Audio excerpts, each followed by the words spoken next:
Ang nakaraan. Napakahalaga sa ating bida ang kapakanan ng kanyang nasa sakupan, ng mga mamamayan. Iyon ay dahil sa oras na malakas at masigla ang kanyang mga tauhan at mamamayan, ang kanyang teritoryo ay lalakas at magiging kilala sa lahat. Kaya patuloy itong kumikilos ngayon para sa ikabubuti ng kanyang nasa sakupan, ang maparami ang mga karne para sa naitrisoyo ng mga tao, at mapanatili rin ang pari na si Piet para rin sa kalusugan at buhay ng kanyang nasa sakupan. Pagpapatuloy. Ang lalaking papalapit na may malapad na ngiti ay walang iba kundi si Ghislaine. Instinctively na iniwas ni Porisco ang kanyang tingin at mabilis na nagsimulang magkalkala. Ano ba ang iniisip ng baliw na ito? Kakalabas lang niya ng isang ordinaryong tao at ginawang santo ng walang babala. At hindi lang basta santo, kundi isang peking santo na sinasabing nakatanggap ng paghahayag mula sa isang diyosa, sa kabila ng pagiging lalaki. Marahil ay magiging kasaysayan ito bilang ang una sa uri nito. Walang pagmamalabas, ito ay talagang may tala sa mga talaan ng kasaysayan. Gusto niyang sumigaw at pag-alitan si Ghislaine para sa kabaliwang ito sa lugar mismo, ngunit mamaraming mata ang nakatutok sa atin. Ito ay isang mapanganib na sitwasyon. Kailangan niyang ibunyag ang katotohanan, ngunit hindi bumubukas ang kanyang bibig. Ang mga tingin ng mahihirap na tao at ng mga Temple Knights na nakatutok sa kanya ay kumikinang, puno ng paghanga. Para bang ang kanilang pagsamba ay tumutulo sa tamis. Ito ba, ang kapangyarihan ng isang santo? Isang bahagi ng kanyang sarili ay gustong magpakasasa sa paggalang na iyon ng mas matagal. Kung hindi niya ito natikman noon, baka nakayanan niya itong baliwalain. Ngunit ngayon na natikman na niya, ayaw na niyang bumalik sa isang walang kabuluhang buhay ng pagkadismaya. Pero ayos ba talaga ito? Hindi ba ito magdudulot ng problema sa bandang huli? Pakiramdam ko, alam na ng buong kabisera ang tungkol sa akin. Ang kanyang rasyonal na isip ay nagbabala sa kanya laban dito, ngunit ang kanyang sakam, makasariling pagnanasa ay patuloy na nagtutulak sa kanya na yakapin ito. Pagkatapos, biglang may ideyang sumulpot sa kanyang isip. Sa kanyang pagkasabik, pansamantala niyang nakalimutan ang kanyang sariling sitwasyon. Ngunit ngayon, nakita niya ng malinaw ang sitwasyon, napagtanto niya na ito ay isang gintong pagkakataon.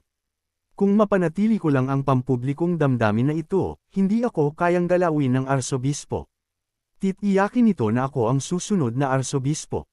Kung ang mga tsismis na siya ay isang santo ay kumalat pa, hindi maglakas loob ang arsobispo na alisin siya sa kanyang posisyon. Sa katunayan, hindi man lang siya kayang galawin. Gayunpaman, dahil hindi niya lubos na naiintindihan kung paano nangyari ang sitwasyong ito, magiging delikado na basta na lang ipagpalagay na magiging maayos ang lahat. Ang isip ni Porisco ay nagsimulang magkalkala. Santo, hindi ka pumukhang maayos, wika ni Ghislaine, ang kanyang tono ay may halong pag-aalala habang lumalapit siya. Nang lumapit si Ghislaine, ang mga Temple Knights ay hamarang sa harap ni Porisco upang harangan ang kanyang daan. Nakita ito, nagsalita si Ghislaine na may bahagyang nababalisang tono. Balak ko sanang pag-usapan ang mga donasyon sa hinaharap, pero dapat na lang ba akong umalis? Hindi po, Baron, tinulungan mo akong gumawa ng isang malaking bagay, hindi ako mangangahas na baliwalain ka. Ano ba ang ginagawa ninyong lahat? Ito si Baron Fenris. I-escort siya sa templo agad. Utos ni Porisco. Sa kanyang mga salita, ang mga Temple Knights ay bahagyang yumuko kay Ghislaine at tumabi. Hindi nagtagal, ang dalawa ay nakasakay sa isang marangyang karwahe na hila ng 60 kabayo, papunta sa templo. Habang naglalakbay, si Ghislaine, na may tusaw ng ngiti, ay nagtanong ng mapaglaro. Ano, nagustuhan niyo ba ang donasyon? Gumastos ako ng malaki sa aking mga probisyon, alam niyo ba iyon? Ang mga salita ni Ghislaine ay nag-iwan kay Porisco na tahimik sa loob ng isang sandali. Kailangan niyang intindihin ang mga intensyon ng kanyang kalaban upang maiwasan na may pasunod. Gusto niya ang mga donasyon, ngunit hindi sa napakalaking sukat na ito. Ang uri ng donasyon na nasa isip niya ay mas maliit, karaniwan ay isang suhol na hindi halata. Ano ang iniisip ng taong ito? Narinig ko na mayroon siyang sapat na probisyon, ngunit gumastos ng labis sa sitwasyong ito. Lahat para lang sa pagkalat ng mga tsismis na tulad nito. Bakit? Si Porisco ay likas na nag-aalinlangan at sakam. Nakaabot siya sa posisyon ng obispo sa pamamagitan ng panlilinlang at politikal na pukana. Bagamat ang kanyang kasalukuyang sitwasyon ay hindi tiyak dahil sa labis na kasakiman at patuloy na pagbabantay ng arsobispo, hindi siya isang taong madaling maloko. Ang isang tao na minsan ay naglayon para sa posisyon ng arsobispo at bumuo pa ng sarili niyang paksayon sa loob ng malaking relihiyosong orden ay hindi dapat minamaliit. Tahimik na tiningnan ni Porrisco si Ghislaine, ang kanyang tingin ay puno ng pag-aalinlangan. Hindi na kailangang maging masyadong nag-iingat, sabi ni Ghislaine, na bumasag sa katahimikan. Gusto ko lang kayong tulungan, obispo. Tulungan, ako. Oo, nasa mahirap na sitwasyon kayo kamakailan, hindi ba? Narinig ko na ang inyong relasyon sa arsobispo ay hindi talaga maganda. Ano ito? Paano nalaman ng batang ito mula sa hilaga ang tungkol doon? May nagsabi ba sa kanya sa mga maharlika sa royal faction? Si Porrisco ay masipag na nagsusuhol sa mga maharlika, kaya hindi imposible na kumalat ang mga tsismis. Sinuhulan niya sila upang ibaling ang pampublikong opinyon, alam na hindi niya maaaring baliwalain ang kanilang impluensya. Gayunpaman, ang kapangyarihan ng arsobispo ay nagpapawalang saysay sa kanyang mga pagsisikap. Sino ang nagsabi sa iyo niyan? Tanong ni Porrisco ng maingat. Oh, nakuha ko lang habang naglalagi sa kabisera. Alam ni Ghislaine ang sitwasyon ni Porrisco ng husto, hindi dahil sa anumang alaala mula sa nakaraang buhay, kundi dahil naiintindihan niya ang halaga ng impormasyon. Naglagay si Ghislaine ng maraming especially iyas sa kabisera. Batay sa impormasyong nakalap nila, bumuo siya ng isang bagong plano. Sa ilalim ng direksyon ni Ghislaine, ang kanyang intelligence officer na si Lowell ay gumawa ng mga tsismis at nag-udyok sa publiko, na lumikha ng kasalukuyang sitwasyon. Nakita ang patuloy na kawalan ng tiwala ni Porrisco, nagpatuloy si Ghislaine, ang mga tsismis ay mawawala ng lakas sa paglipas ng panahon. Maraming tao pa rin ang nag-aalinlangan. Ang pagkawala ng pagkakataong ito ay hindi makakabuti sa inyo. Ang mga labi ni Porrisco ay kumislot sa mga salitang iyon. Ang batang ito ay malinaw na may matatag na pagkaunawa sa kanyang mga kahinaan. Sige, hindi mo ito ginawa ng walang kapalit, ano ang gusto mo? Ito ang parehong bagay na binanggit ko na sa iyo. Ibig mong sabihin si Priest Piet. Mukhang lumayo ka ng kaunti para sa kapakanan ng isang simpleng mababang ranggo na pari, hindi ba? Sagot ni Porrisco, ang kanyang pag-aalinlangan ay nananatiling hindi natinag.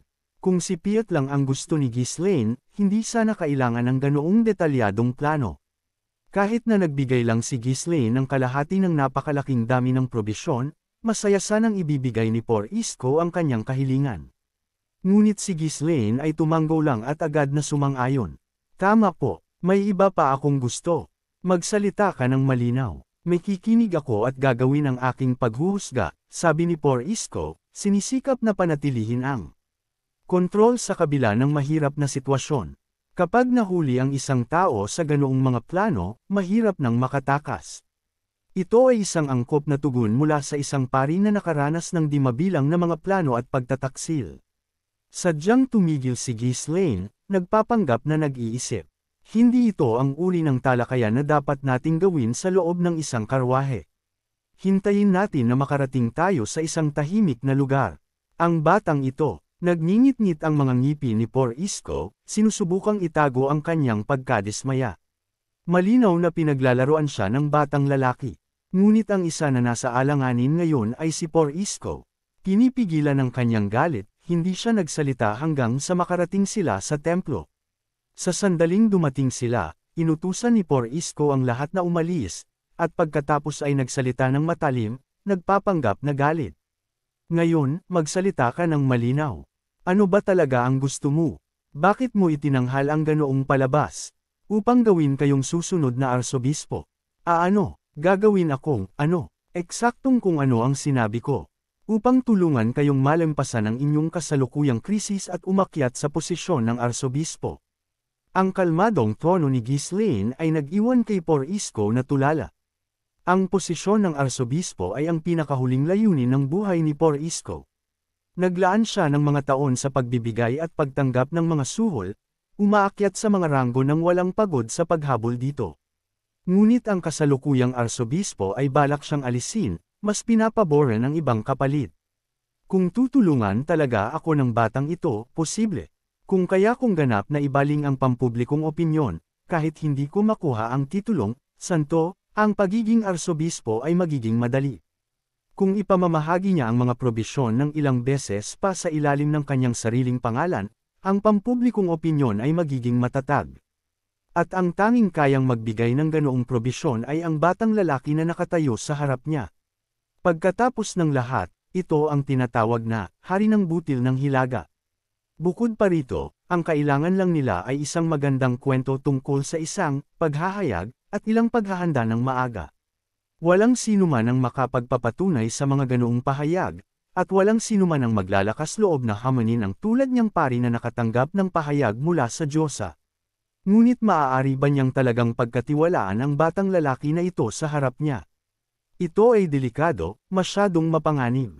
Naramdaman ni Porisco ang isang hindi magandang pakiramdam. Kung may magkamali, ang pagbabalik loob ay maaaring maging sakuna.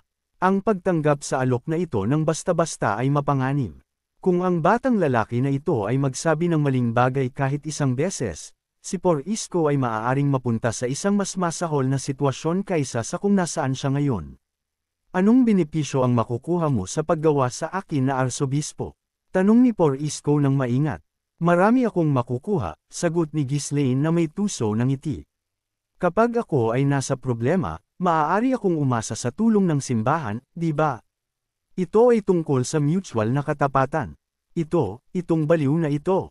Si Porisco, na laging matalas, agad na naintindihan ang mga salita ni Ghislaine.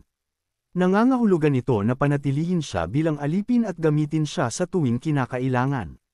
Sa ilalim ng normal na sitwasyon, ito ay ang uri ng proposisyon na magdudulot ng matinding galit at magtutulak sa kanya na paalisan ang kabilang partido. Kung handa siyang makipag-ugnayan sa ganoong deal, ang simbahan ay matagal nang nakipag-alyansa sa mga maharlika. Huwag kang magpatawa, Baron.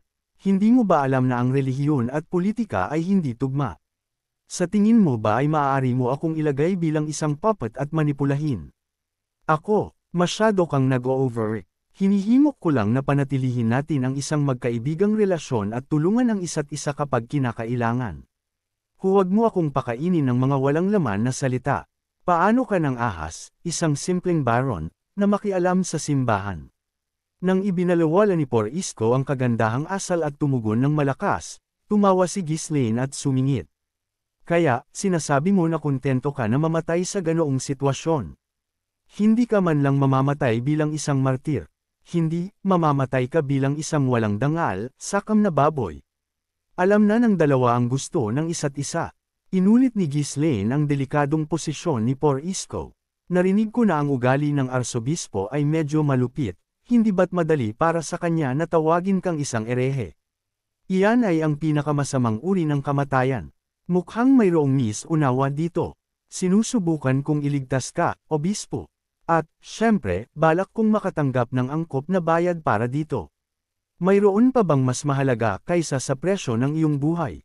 Ano ang balak mong gawin kung tumanggi ako?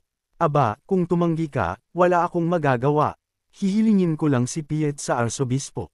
Sa paglilipat ng supply ng butil sa kanya, hindi ito magiging mahirap. Ngunit sa kasong iyon, tiyak na mamamatay ka. Hindi yan maaaring mangyari. Iyon ay talagang magiging katapusan para sa kanya. Bukod sa pagkawala ng kanyang buhay, paano kung makuha ng arsobispo ang butil at purihin siya bilang isang santo? Ang simpleng pag-iisip nito ay nagdulot sa kanya ng inggit. Kahit sa kamatayan, hindi siya makakahanap ng kapayapaan.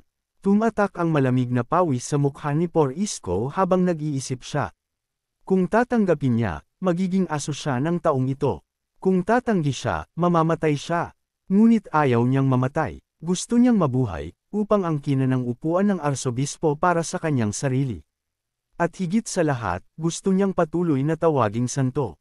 Ang karanasang iyon ay ang rurok ng kanyang buhay. Paano kung patuloy siyang makasisa sa ganoong kaluwalhatian? Paano kung ang mga tsismis ay patuloy na kumalat at ang kanyang kasikatan ay lumampas pa sa kaharian? Hindi ang arsobispo ang problema. Kung maalis ko ang taong nasa harap ko, walang maglalakas loob na hawakan ako. Maaari akong fretuhin bilang pantay sa mismong santo. Tiningnan ni Ghislaine ang mga mata ni Por Isko na gumagalaw-galaw habang nakikipagbuno siya sa kanyang mga iniisip, tahimik na tumatawa sa kanyang sarili. Ang kasakiman ay halos tumutulo mula sa kanya. Namamatay siya para makuha ang lahat, hindi ba? Gayunpaman, siya ay maingat, puno ng pag-aalinlangan. Hindi madaling pakitunguhan. Sa simula, hindi balak ni Ghislaine na umabot sa ganito. Balak lang niya na mag-alok ng makatuwirang gantimpala at makuha si Piat sa ngayon. Upang maghanda para sa darating na kaguluhan, ang kapangyarihan ng simbahan ay tiyak na kinakailangan. Gayunpaman, tinukoy na ni Ghislaine ang isa pang makasalanang pari bilang kanyang kandidato. Ngunit nang nalaman niya ang sitwasyon ni Por Isko, nagpasya siyang baguhin ang kanyang mga plano at bilasan ang mga ito. Habang nag-iisip si Por Isko at sumusulyap kay Ghislaine, ang kanyang isip ay nagmamadali, sa wakas ay bumantong hininga siya ng mabigat. Kung tumanggi ako, walang paraan upang malutas ang kasalukuyang sitwasyon. Kahit na mailigtas ko ang aking buhay, sa ugali ng arsobispo, ang pag-alis sa posisyon ay hindi maiiwasan. Ngunit kung hahayaan kong makuha ng taong ito ang aking kahinaan. Nang ang kanyang mga iniisip ay nag-aalinlangan, narinig ang boses ng isang monghe mula sa labas. Obispo, dumating po si Count Norton upang makita kayo. Ano, si Below Norton, ang panganay na anak ng Chancellor ng Kaharian at nakatatandang kapatid sa Marchioness ng Branford. Sa madaling salita, siya ay tiyuhin ni Rosalind at isang mahalagang figure sa mga maharlika ng Royal Faction. Bilasan mo, papasukin mo siya. Bagamat may panauhin siya, si Below ay hindi isang taong maaaring baliwalain ni Por Isko. Hindi lamang ang kanyang pamilya ay kilala, kundi si Below mismo ay nagsilbing Chief Justice ng kabisera at epektibong pinuno ng mga opisyal ng hari na nagpapalakas sa kanyang impluensya. Matapos ang isang maikling formal na pagpapalitan ng mga pagbati, ibinaling ni Below ang kanyang tingin kay Ghislaine at nagpanggap na nagulat. Oh, hindi ba ito si Baron Fenris? Ano ang nagdala sa iyo sa templo? Matagal na po, Count. Nag-uusap po kami ng obispo kung paano namin matutulungan ang mga nangangailangan. Ang isipin na ang isang kasing bata mo ay nagtataglay ng ganoong marangal na intensyon.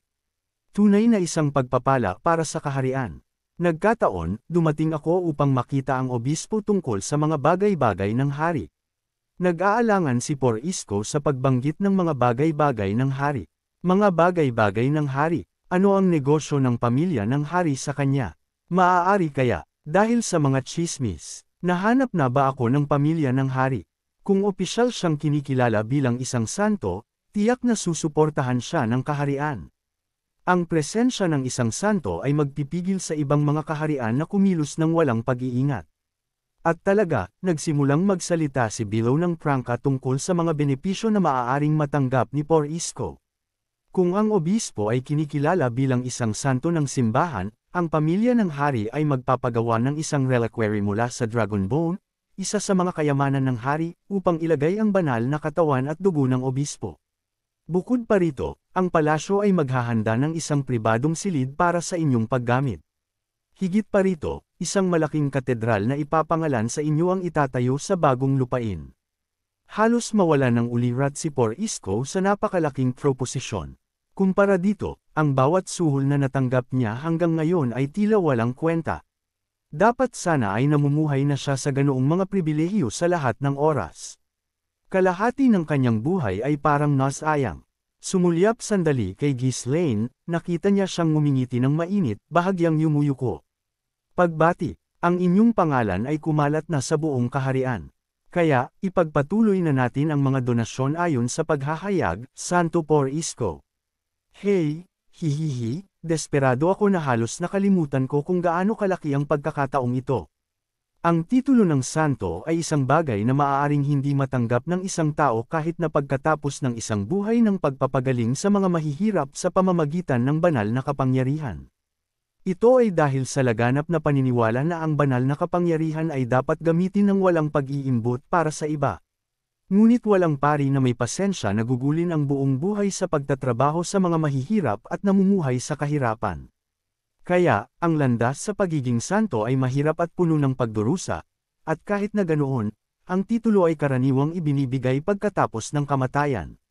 Pero ngayon, makukuha ko ang titulo ng santo ng mabilis at madali. Ang isang titulo na natanggap pagkatapos ng kamatayan ay walang silbi. Kailangan ko itong i-enjoy habang nabubuhay pa. Kahit na hindi niya opisyal na matanggap ang titulo dahil sa pagtutol mula sa ibang mga obispo, hindi iyon mahalaga. Ang simpleng tsismis ng pagiging isang santo ay sapat na upang matiyak ang kanyang kaligtasan at makuha ang posisyon ng arsobispo. Masyado akong nag-iisip ng dahil sa pag-aalinlangan. Kung kaya kung matatag na ang kina ng upuan ng arsobispo at makuha ang suporta ng pamilya ng hari at mga maharlika, maaari kong harapin ang taong iyon mamaya. Hindi na kailangang mag-alangan ng hanggal. Ang kanyang buhay ang pinakamahalagang bagay. Sa ngayon, kailangan niyang malampasan ang kagyat na krisis. Ngumiti si Porisco nang magiliw kay Ghislaine at nagsalita. Malugod kong tatanggapin ang mga donasyon, Baron Fenris. Sa ngayon, nagpasya siyang makipag-ugnayan kay Ghislaine. Pinapanood ang dalawang tao na nagpapakita ng ganoong magandang pag-uugali, lihim na nag-aalangan si Count Below Norton. Sok-sok, ano ba ang nangyayari dito? Bakit dumating si Baron Fenris sa akin na may ganoong kahilingan? Ang mga tsismis ay kumalat ng napakabilis na naabot na nila ang palasyo ng hari.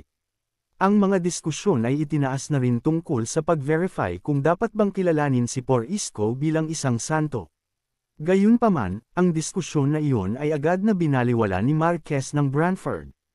Imposibleng maging santo ang sakam na iyon. Narinig ko na ang Fenris Merchant Guild ay nag-distribute ng pagkain sa ilalim ng pangalan ni Porisco. Alamin ninyo kung anong klaseng pakana ang ginagawa ng taong iyon na si Ghislaine. Sa isang pahayag na iyon, lahat ay binaliwala na parang hindi nangyari. Ang ginawa lang ni Count Below hanggang ngayon ay ginampanan ng kanyang bahagi tulad ng hiniling sa kanya ni Ghislaine. Pagkatapos ng lahat, nakatanggap sila ng malaking donasyon ng pagkain sa isang mahirap na sitwasyon, at mahirap tanggihan ang ganoong kilos. Bahagyang umiling si Below bago nagsalita. Aba, aalis na ako. Ang palasyo ng hari ay magpapadala ulit ng isang tao para sa isang opisyal na diskusyon. Muling bumalik sa kanyang sarili si Porisco at pagkatapos ay tumanggo na may isang santa ng ngiti. Siyempre, hihintayin ko kayo. Sadyang naglabas siya ng kaunting banal na kapangyarihan, halos sapat na upang palibutan ang kanyang katawan. Ito ay isang kapangyarihan na bihira niyang gamitin, dahil nakakapagod ito para sa kanya. Isang malambot, banayad na liwanag ang bumalot sa kanyang katawan. Mula sa labas, maaaring inakala siyang isang banal na matanda. Nang umalis si Below, sumulyap sandali si Porisco upang tiyakin na walang nakikinig bago lumapit upang bumulong kay Ghislaine. Kung kaya mong panatilihin ang kasalukuyang pampublikong damdamin, ibibigay ko sa iyo ang anumang gusto mo. Dahil hindi pa formal ang mga diskusyon, gagawin ng arsobispo ang lahat upang pigilan ang mga tsismis. Kailangan mong maglabas ng mas maraming pagkain at panatilihin ang mga bagay-bagay na gumagalaw. Kapag nasecure ko na ang aking posisyon at nakakuha ng kapangyarihan, aalisin kita sa kung paano man. Hanggang noon, gawin mo ang iyong bahagi para sa akin. Nagpasya na unahin ang paglampas sa kagyat na krisis, nagsalita si Porisco nang walang pag-aalinlangan. Maging ang kanyang tono ng pagsasalita ay nagbago ng husto. Tinuturing si Ghislaine na walang iba kundi isang business partner. Sa biglaang pagbabago sa ugali ni Porisco, ngumiti ng tuso si Ghislaine. Siyempre, mamumuhunan ako ng malaki. Ngunit hindi ba't patas na tuparin mo muna ang isa sa aking mga kahilingan? Pagkatapos ng lahat, nagbigay na ako sa inyo ng una. Haha, totoo iyan. Patas lang na magbigay ng isa para sa isang maayos na deal, di ba? Hinihiling mo ba na maglagay ng isang pari sa Fenris? Oo, balak kong magtatag ng isang maliit na kapilya, kung hindi man isang buong parokya, kaya gusto kong ipadala niyo muna si Priest Piet doon. Oh, sige na, maganda naman ang ating relasyon. Ay padadala ko sa iyo ang isang mas bihasa at mas may karanasan na pari kaysa sa isang walang kabuluhan na tulad ni Piet. Nagpasya si Porisco na magpakita ng pagiging mapagbigay. Ang pagpapadala ng isang disenteng pari ay hindi naman malaking issue. Sa ngayon, kailangan niyang panatilihin ang kasiyahan ng taong ito upang matiyak na mananatiling sarado ang kanyang bibig. Sa labis na pagiging akomodasyon ni Porisco, umiling si Ghislaine at ngumiti. Hindi, sa tingin ko, mas mahusay na manatili sa orihinal na si Priest Piet. Sa halip, mayroon akong isa pang kahilingan. Isa pang kahilingan. Tulad ng binanggit ninyo, hindi ba't dapat mayroong magsisilbing isang token sa pagitan natin? Isang token. Ano pa ang kailangan mo bilang isang token? Ipinadadala ko na sa iyo ang pari na gusto mo. Bigyan ako ng isang relic bilang isang regalo. Isama ang isang certificate na personal na nilagdaan ninyo, na nagsasaad na ang relic ay ibinigay sa akin. Pupunta ako mismo upang pumili ng isang angkop na isa. Ang baliw na ito. Ano ba talaga ang isang relic? Sila ay sagrado at banal na mga bagay, ang mga labi o ari-arian ng mga santo na naitala sa kasaysayan. Ang relic storage ay mahigpit na ipinagbabawal sa mga tagalabas. Kahit ang karamihan sa mga maharlika ay hindi man lang mangangarap na makapasok dito maliban na lang kung sila ay kasing ranggo ng hari o ni Marquess ng Branford. At gayunpaman, ang taong ito ay hindi lang nagtatanong na tumingin, gusto niyang personal na pumili ng isa at kunin ito bilang isang regalo.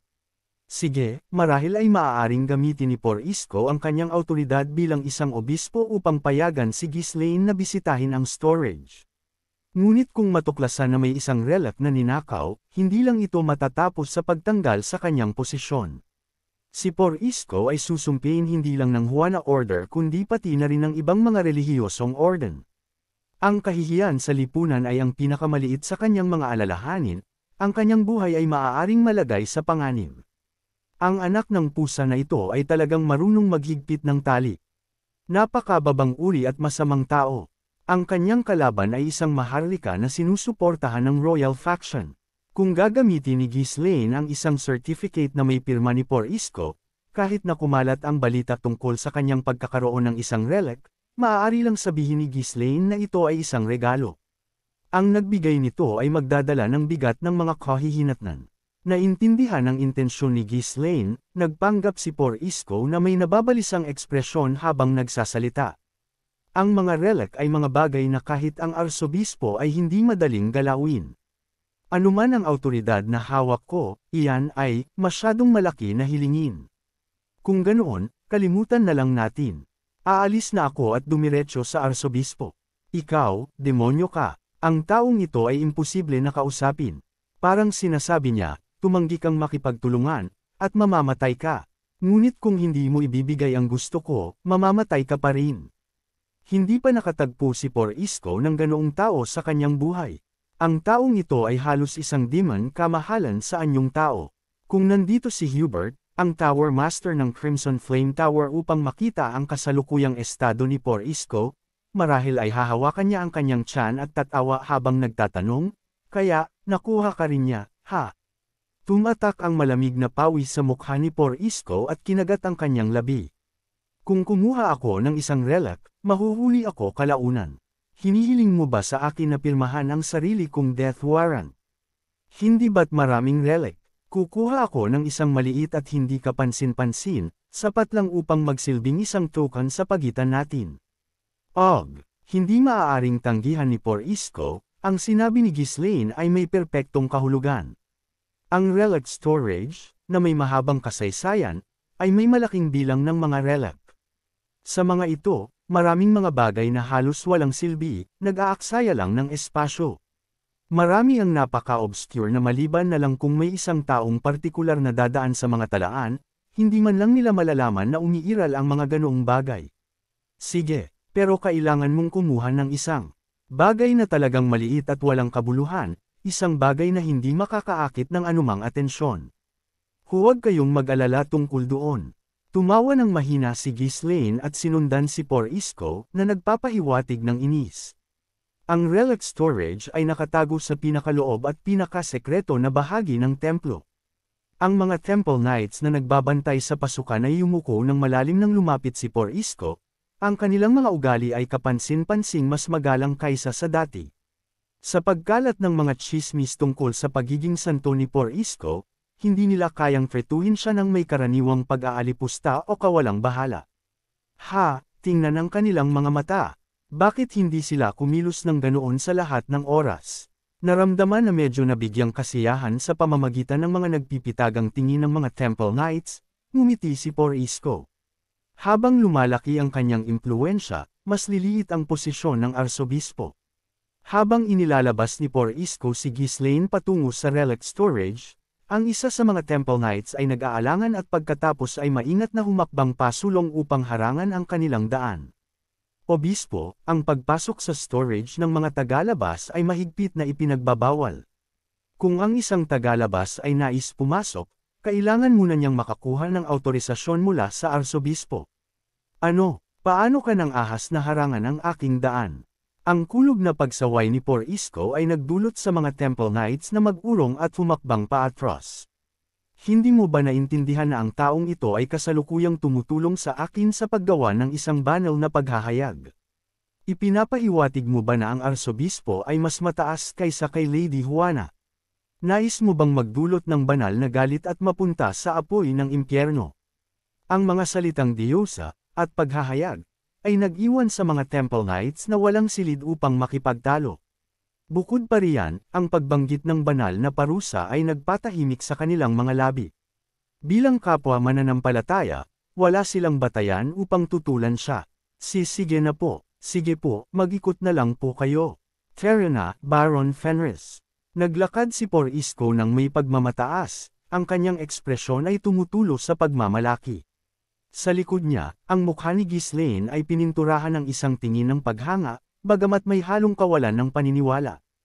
Ang taong ito, mas walang hiya pa siya sa inaasahan ko. Kahit si Ghislaine, na nag-orkestra ng buong sitwasyong ito, ay natagpuan ang ugali ni Por Isko na labis na nakakahiya na makita. Kung ang taong ito ay makakakuha ng tunay na kapangyarihan, tiyak na magiging isang malupit na overcomehalan siya. Sa lahat ng kahirapan na naranasan nila sa pagpasok, ang relic storage mismo ay hindi gaanong naiiba sa isang treasure vault sa anumang ordinaryong teritoryo. Ang mga kayamanan na may kaugnayan sa order ay maayos na inuri ayon sa grado at nakasalansan ng ayon. Siyempre, hindi lahat ng mga relic ng Juana Order ay nakaimbak dito. Ang Juana Order ay sumasaklaw hindi lamang sa Holy Kingdom kundi pati na rin sa maraming iba pang mga kaharian. Ang partikular na storage na ito ay naglalaman lamang ng mga kayamanan na may kaugnayan sa Britannia Kingdom. Habang tumitingin, bahagyang tumango si Ghislaine habang sinisiyasat niya ang espasyo. Gayunpaman, tulad ng inaasahan mula sa isang kaharian na may mahabang kasaysayan, marami silang narito. Ngayon, kailangan ko lang itong hanapin. Mabilis na isinara ni Por Isko ang pinto sa archive at nagsalita sa isang nagmamadaling tono. Mabilis, pumili ka na. Ang isang unang klase na banal na relic ay ganap na hindi maaaring makuha. Mapapansin agad iyan. Pumili ng isang relic na pangatlong klase. Bigyan niyo ako ng isang sandali, sabi ni Ghislaine. Abala siyang tumingin sa paligid ng silid bago itinuro ang isang robe na ipinapakita sa gitnang glass case ng archive. Paano iyan? Iyan ang robe na ginamit ni Saint Martius 300 taon na ang nakakaraan, na itinalaga bilang isang unang klase na relic, hindi, iyan ay ganap na hindi maaaring makuha. Masyado itong kapansin-pansin, na ipinapakita ng ganyan. Naiintindihan ko. Tumawa ng mahina, sadyang naglakad si Ghislaine patungo sa isang sulok ng silid. Isang malaking glass display case ang nakalagay sa isang pader, puno ng iba't ibang mga bagay. Hindi lahat ng mga relic ay nagtataglay ng pambihirang kapangyarihan. Sa katunayan, ang karamihan ay itinuturing na mga relic dahil sa kanilang relihiyosong kahalagahan o makasaysayang halaga kaysa sa anumang pambihirang kakayahan. Ang uri ng mga relic na karaniwang iniisip ng mga tao, na nagpapakita ng labis na banal na kapangyarihan, ay napakabihira sa buong mundo. Ngunit sa archive na ito, mayroon lang isa. Isang tunay na relic na walang sinuman ang nakakaalam. Nahanap ko. Ang mga mata ni Ghislaine ay nahulog sa isang maliit na singsing na nakahiga ng hindi napapansin sa sulok ng glass case. Ito ay isang simpleng singsing, na pinalamutian ng isang solong puting hiyas. Isang relic na hindi alam ng mundo, na nagtatago ng pambihirang kapangyarihan. Ang pagpapala ni Diyos sa Juana. Bagamat nakuha rin ni Ghislaine ang sulat kamay na certificate ni Por Isko bilang isang paraan upang hawakan ang leverage sa kanya, ang singsing na ito ay ang kanyang tunay na layunin. Alam kong itatabi nila ito ng pabaya tulad nito. Ang singsing ay walang reaksyon nang ang banal na kapangyarihan o mana ay ipasok dito, kaya ito ay binaliwala bilang walang kabuluhan at itinago ng pabaya ng matagal.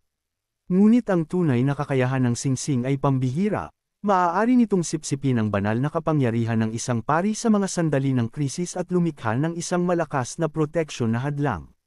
Sa madaling salita, hanggat may banal na kapangyarihan, automatiko itong nag-a-activate ng isang panangga ng walang anumang malay na pagsisikap. Sa kanyang nakaraang buhay, ang kakayahang ito ay natuklasan ng aksidente. Isang pari na tumatakas kasama ang mga relic sa panahon ng isang sakuna ay hindi sinasadyang natuklasan ito sa panahon ng isang insidente. Ang pagtapon nito sa isang kawan ng mga hayop kasama ang pari na nakakulong sa loob, hindi na ito mas provocative pa kaysa doon. Madalas na ginagamit ng mga tao ang pari bilang bait dahil sa kakayahan ng singsing. Sa kasamaang palad, ang pari, na walang sapat na banal na kapangyarihan, ay kalaunan ay namatay bago na iligtas. Ito ay perpekto para kay Piet. Para sa iba, maaaring turuan ni Ghislaine ang mga pamamaraan ng paglilinang ng mana at magbahagi ng mga kasanayan upang tulungan silang umunlad. Gayunpaman, si Piet ay kailangang umunlad sa kanyang sariling kakayahan ng mag-isa. Sa kanyang nakaraang buhay, walang sinuman ang nakayang lutisin ang istruktura ng banal na kapangyarihan. Kung ganoon, kailangan ko lang magbigay ng magandang kagamitan. Sa simula, hindi balak ni Ghislaine na makuha agad ang singsing na ito. Ang isang digmaang sibil ay tiyak na mangyayari kalaunan, at ang mga mababang klase na relic na may mga kapangyarihan na hindi pa natutuklasan tulad nito ay maaaring makuha noon. Ngunit nakita kung gaano kabilas na lumalaki ang banal na kapangyarihan ni Piet, nagpasya si Ghislaine na mas mahusay na makuha ito ng mas maaga kaysa sa mamaya. Hindi lang ito para sa kaligtasan ni Piet, may iba pang mga gamit para dito. Sisiguraduhin ko na siya ay nasa unahan sa panahon ng kaguluhan. Siya ay magiging ganap na maaasahan. Wala siyang intensyon na hayaan ang isang taong maaaring maging isang malakas na pandepensang totem na manatili lang sa likod para sa suporta. Ang mga kakayahan sa pagtatanggol ng singsing ay higit pa sa karaniwang banal na proteksyon. Sa sapat na banal na kapangyarihan, kaya nitong labanan kahit ang pagyapak ng isang dragon. Nagbibigay ito ng antas ng survivability na napakawalang saysay na ginagawang mahina ang mga ipis sa paghahambing. Ang pagbibigay ng singsing kay Piet at pagtapon sa kanya sa gitna ng mga hanay ng kaaway ay magdudulot ng isang perpektong area-wide provocation. Ang pag-i-imagine lang nito ay nagdulot ng kilabot ng pagkasabik kay Ghislaine. Baka dapat ko siyang turuan ng ilang mga diskarte sa labanan kapag may oras ako. Siya ay perpekto para sa pamumuno sa charge bilang vanguard. Nakikipaglaban at nagpapagaling sa parehong oras, ano ang isang paladin kumpara dito? Ito ang tunay na deal. Naisip ni Ghislaine ang mga ito nang walang pag-aalinlangan, kahit na si Piet ay malamang na matatakot kung maririnig niya ang mga ito. Habang patuloy na nakatingin si Ghislaine sa mga relic sa sulok, lumapit sa kanya si Por Isko. Nakapili ka na ba? Anuman dito ay dapat ayos lang, lahat sila ay mga relic na pangatlong klase. Ang maliit, hindi kapansin-pansin na singsing na iyon ay mukhang perpekto. Ano iyan? Saan? Oh, iyan. Hindi ko man lang alam na nandyan iyan. Ano ba iyan? Kinuha ni Por Isko ang isang record book na naglilista ng mga relic at binuklat ang mga pahina nito ng ilang beses bago nag-click ang kanyang dila. Ito ay isang relic na iniwan ng isang madre napakatagal na ang nakakaraan. Walang sino man ang nakakaalam na umiiral ito, kaya gumawa ka ng isang mahusay na pagpipilian. Naramdaman ni Por Isko ang kaginhawaan. Hindi bababa sa hindi ito pabigat. Wala akong ideya kung bakit ang isang bagay na tulad niyan ay itinalaga bilang isang relic. Dapat na isinama lang ito dahil matanda na. Walang sino man ang kailanman nagbigay pansin sa ganoong singsing. Maging si Por Isko mismo ay hindi alam na nandyan iyon, kaya maliban na lang kung may isang taong maingat na tumingin sa listahan, hindi ito malamang na may flag. Ang templo ay hindi pa nagsasagawa ng isang masusing inspeksyon ng mga relics sa archive mula nang ito ay naitatag. Kahit na ginawa nila, ito ay isang napakaliit at walang kabuluhan na bagay na madali itong binaliwala bilang isang bagay na nawala noong unang panahon. Hanggat mananatiling tahimik ang baguhan sa harap niya, walang magiging isyu. Nang tumango si Por Isko ng madali sa pag-ayon, ngumiti si Ghislaine sa kasiyahan. Sa halip na hayaan ang isang napakahalagang bagay na mabulok sa sulok ng isang storeroom, mas mahusay na bigyan ito ng tamang may-ari. Kahit na ang pag-alis ng singsing ay matuklasan mamaya, hindi ito mahalaga. Walang sino man ang nakakaalam ng tunay na halaga nito, kaya maaari lang siyang gumawa ng isang replika at ibalik iyon. Sige, kukunin ko iyan. Salamat sa iyong tulong. Maingat na binuksan ng dalawa ang glass case at inilagay ang singsing sa bulsa bago umalis. Agad na bumalik si Porisco sa kanyang opisina at inilabas ang sulat ng pagtatalaga ni Piet. Ang kumpirmasyon ng diocese ay nangangailangan ng isang pagpupulong ng konseho at pag-aproba ng arsobispo, kaya hindi ito maaaring matapos agad. Gayunpaman, ang pagtatalaga kay Piet para sa isang pansamantalang misyon ay nasa loob ng aking awtoridad, kaya aayusin ko muna iyan. Pakisulat ito sa isang paraan na mabawasan ang pakikialam ng iba, upang si Piet ay makakilos ng malaya. Dahil ito ay sa ilalim ng pagkukunwari ng isang permanenteng misyon para sa ebanghelismo, si Piet ay mananatili doon hanggat gusto niya. Sa paggawa nito, si Piet ay malayang mananatili sa Fenris Estate. Karaniwan, ang pagtanggap ng isang permanenteng pagtatalaga para sa mga layuning misyonero ay nagbibigay ng malaking kalayaan. Bagamat ang simbahan ay maaaring kalaunan ay mag-utos ng kanyang pagbawi o paglipat, mayroon na siyang dahilan upang tumanggi kung pipiliin niya. Aba, hindi ba't ayos na ang lahat ngayon? Nakuha na natin si Piet, at nasecure na natin ang relic. Kaya na at ipagpatuloy ang paghahayag. Habang pilit na tinatapos ni Porisco ang mga bagay-bagay, kinuha ni Ghislaine ang isang kontrata mula sa kanyang mga gamit. Pakisulat ang lahat ng nangyari sa inyong sariling sulat kamay at lagyan ng selyo ng obispo ang inyong sarili. Ha, ang tuso na ito. Naglabas ng isang kontrata ng ganoon na lang. Dumating siyang handa mula pa sa simula.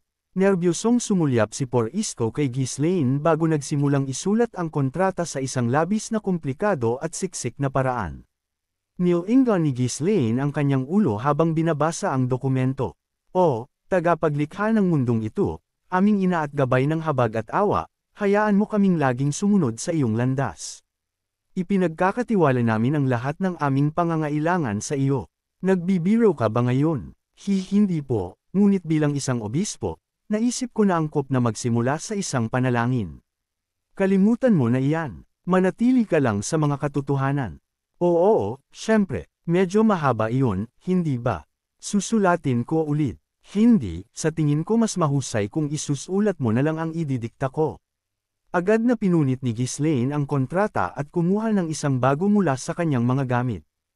Ang mga kontrata ay karaniwang may authentication at preservation magic na naka-embed sa kanilang itaas na bahagi, katulad ng isang letter of credit. Bilang resulta, ang mga ito ay medyo mahal. Ngunit si Ghislaine ay naglabas ng isang bago ng walang pag-aalinlangan, na parang wala lang. Ano ito? Bakit siya may dalang maraming kontrata? Sino siya? Isang loan shark. Tiningnan ni Porisco si Ghislaine na may ekspresyon ng kawalan ng paniniwala. Sa paghusga sa pamamagitan nito, tila marami pang iba ang nahulog sa parehong bitag na ito. Sinubukan ni Porisco na guluhin ang mga termino sa pamamagitan ng isang panalangin, na ginagawang mas komplikado ang interpretasyon, ngunit nabigo ito. Sinubukan niyang lumikha ng 100 upang makatakas, ngunit ang kanyang kalaban ay masyadong maislan.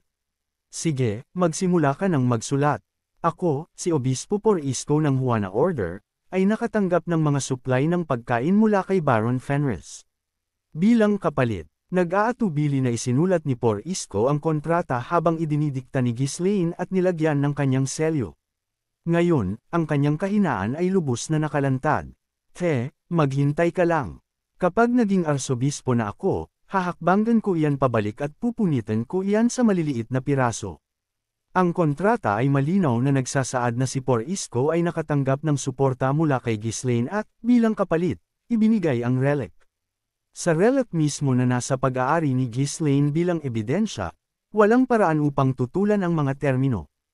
Habang masakit na ibinibigay ni Porisco ang kontrata, nagngingit-ngit siya ng ngipin at sinabi, simulan na natin ng mabilis. Kailangan nating patatagin ang pampublikong opinyon bago magsimula ang konseho. Dapat ay narinig na ng arsobispo ang mga chismis at hindi mananahimik. Huwag kayong mag-alala, mayroon akong eksperto sa mga ganoong bagay sa ilalim ng aking utos. Ngunit bago tayo magpatuloy, mayroon akong isang piraso ng payo para sa inyo. Payo. Anong klaseng payo? Ang inyong naipon na kayamanan mula sa mga suhol. Tiyak na targetan iyan ng arsobispo. Kung hindi ito maayos na pamamahalaan, maaari itong maging isang malaking isyu. Ito ay totoo. Bagamat itinago niya ang pondo sa isang lihim na vault, tiyak na alam ng arsobispo ang pagkakaroon nito. Malamang na alam na ng arsobispo ang tungkol dito sa loob ng ilang panahon, nag-iipon ng impormasyon para sa isang angkop na sandali tulad nito. Alam ni Porisco na kailangan niyang harapin ang isyu, ngunit nahirapan siyang alamin ang pinakamahusay na diskarte. Ang kayamanan na kanyang masipag na naipon, sa kabila ng pagtitiis ng di mabilang na mga insulto, ay masyadong mahalaga upang ipagsapalaran na mawala. Kaya, ano ang iminumungkahi mong gawin ko?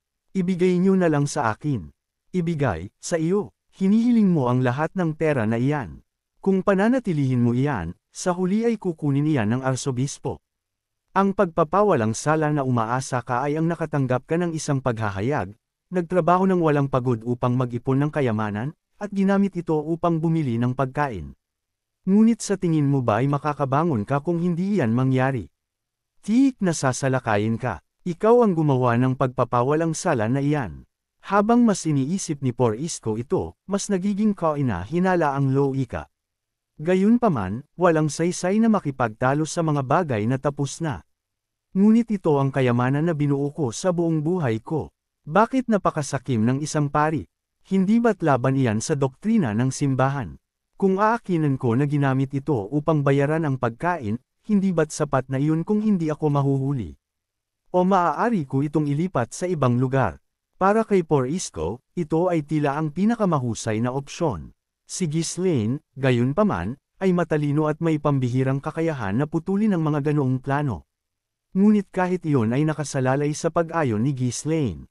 Kahit na ilipat mo iyan sa ibang lugar, kung malaman nila na hawak mo pa rin iyan, iiwan ka pa rin itong mahina. Kung ibibigay mo iyan sa akin ngayon, sisiguraduhin kong gagamitin iyan upang mapabuti ang inyong reputasyon. Ito ay kaina-hinala, ngunit hindi naman ganap na mali si Ghislaine. Ang pagharap sa isang krisis matapos itong sumabog ay nangangailangan ng mas maraming oras at pagsisikap kaysa sa paghahanda para dito ng maaga. Ang isang malinis na resolusyon ay talagang ang pinakaligtas na kurso ng aksyon. Sa ngayon, ang pagpapanatili ng kanyang buhay at posisyon ang inuuna. Sa huli, ibinigay ni Porisco ang susi sa kanyang lihim na vault, hawak ang kanyang dibdib na parang ang kanyang puso ay pinupunit.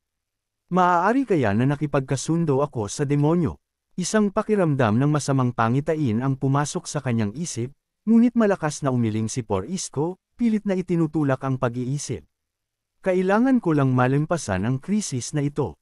Kapag umakyat ako sa posisyon ng arsobispo, magkakaroon ako ng pagkakataon na kunin ang lahat pabalik. Sa panahong iyon, mag-iisip siya ng isang paraan upang harapin ang upstart na ito. Sa ngayon, kailangan niyang panatilihin ang isang cooperative at pansamantalang mutual na relasyon. Simulan na natin. Siguraduhin na maayos itong haharapin.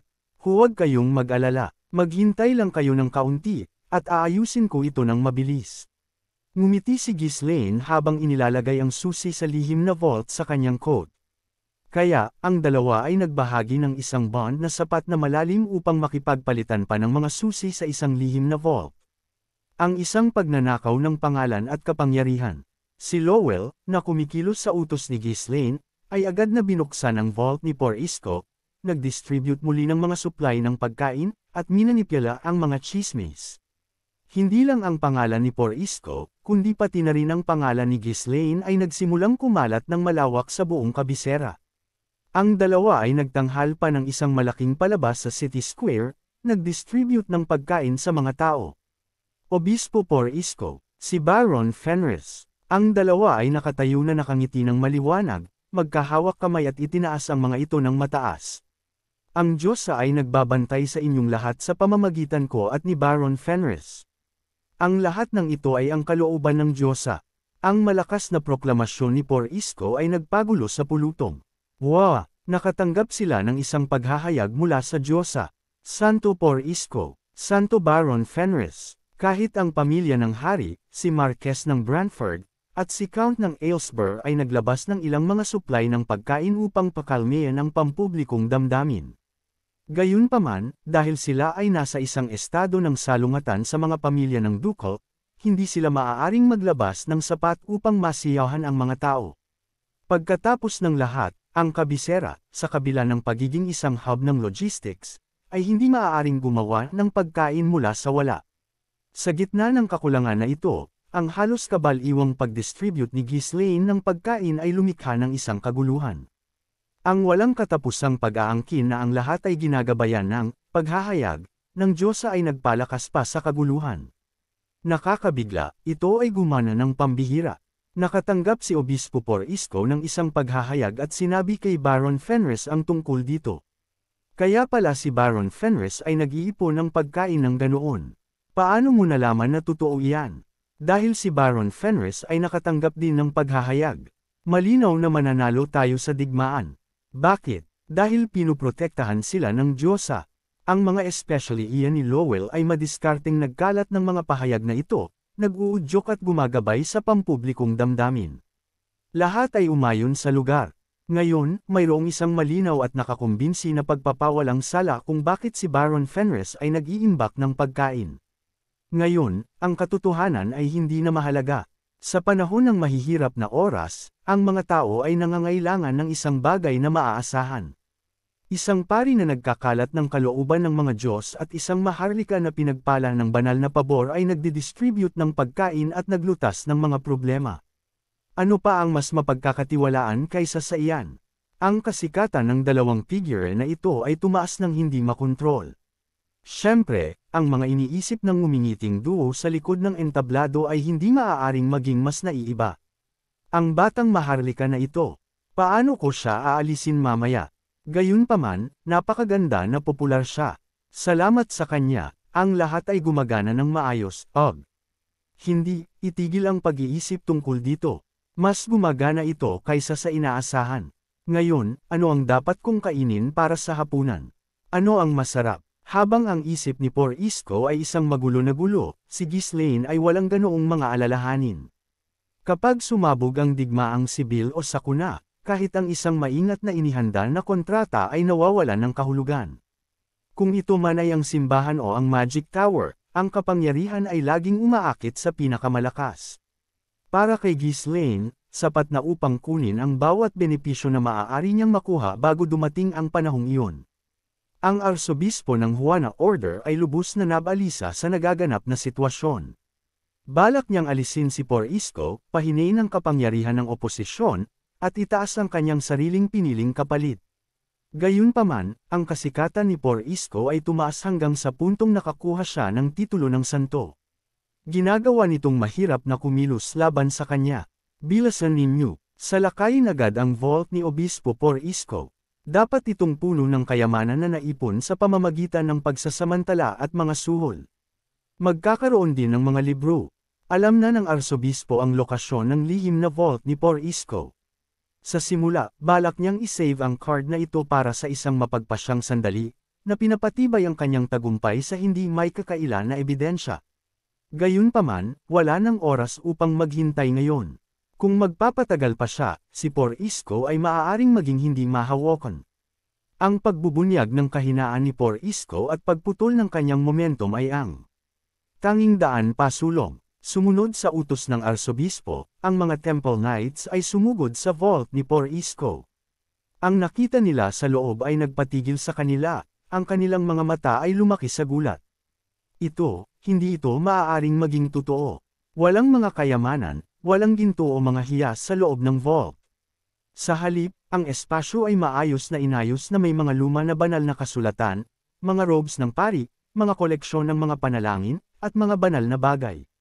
Mukha itong vault ng isang huwarang pari, mapagkumbaba at malaya mula sa korupsyon. Ang tanawin ay kahanga-hanga sa kanyang sarili, dahil ganap itong sumasalungat sa kanilang mga inaasahan.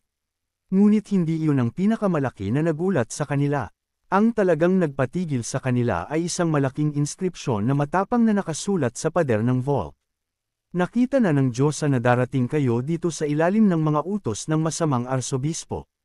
Nais nyo ba talagang mapunta sa apoy ng impyerno? Ito ay isang pahayag na tila alam ang lahat, tulad ng inaasahan mula sa isang pari na nakatanggap ng paghahayag ng Diyosa. Sa likod ng nanginginig na mga Temple Knights, na labis na nasasaksihan ang milagrosong tanawin, lumitaw si Por Isko kasama si Ghislaine. Naiintindihan niyo na ba ngayon ang katotohanan? Sa may awtoridad na mga salita ni Por Isko, ang mga Temple Knights ay iniwan ang kanilang mga armas at lumuhod.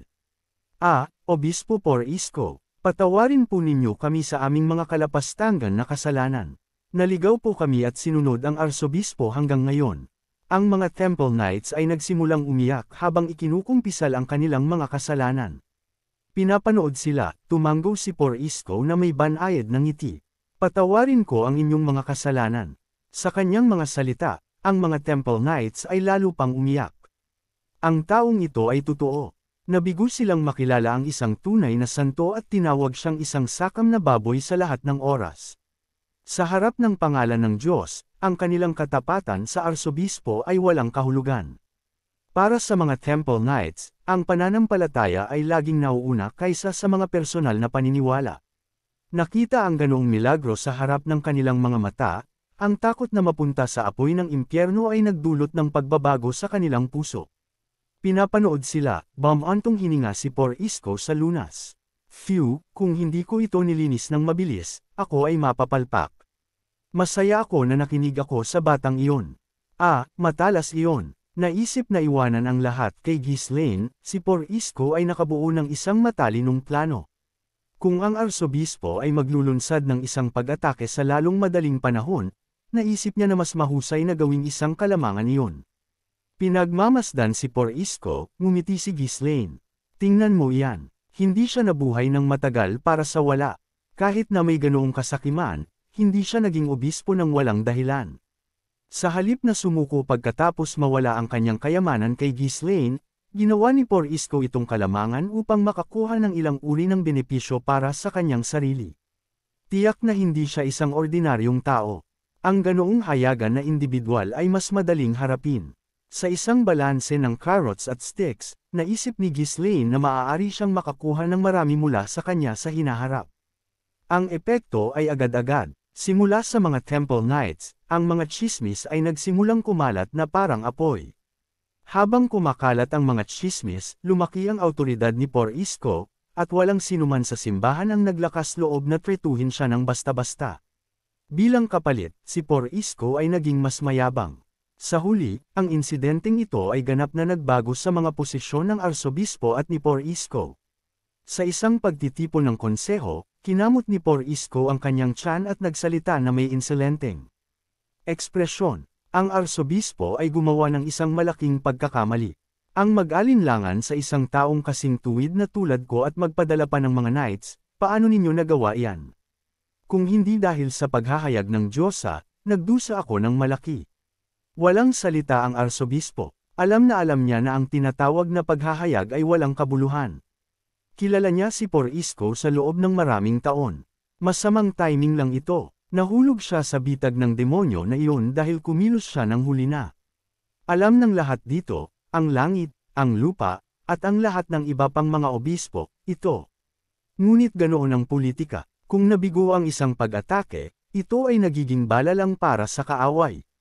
Sa isang pagtatangka na iligtas ang sitwasyon, nag-alok ang arsobispo ng isang paumanhin. Pasensya na, mukhang nagkamali ako. Kumilos ako sa maling impormasyon at, sige na, hindi yan dahilan. Sinusubukan mo akong ipahamak. Hindi yan, talagang kumilos ako sa masamang impormasyon. Iyan ay isang duwag na dahilan.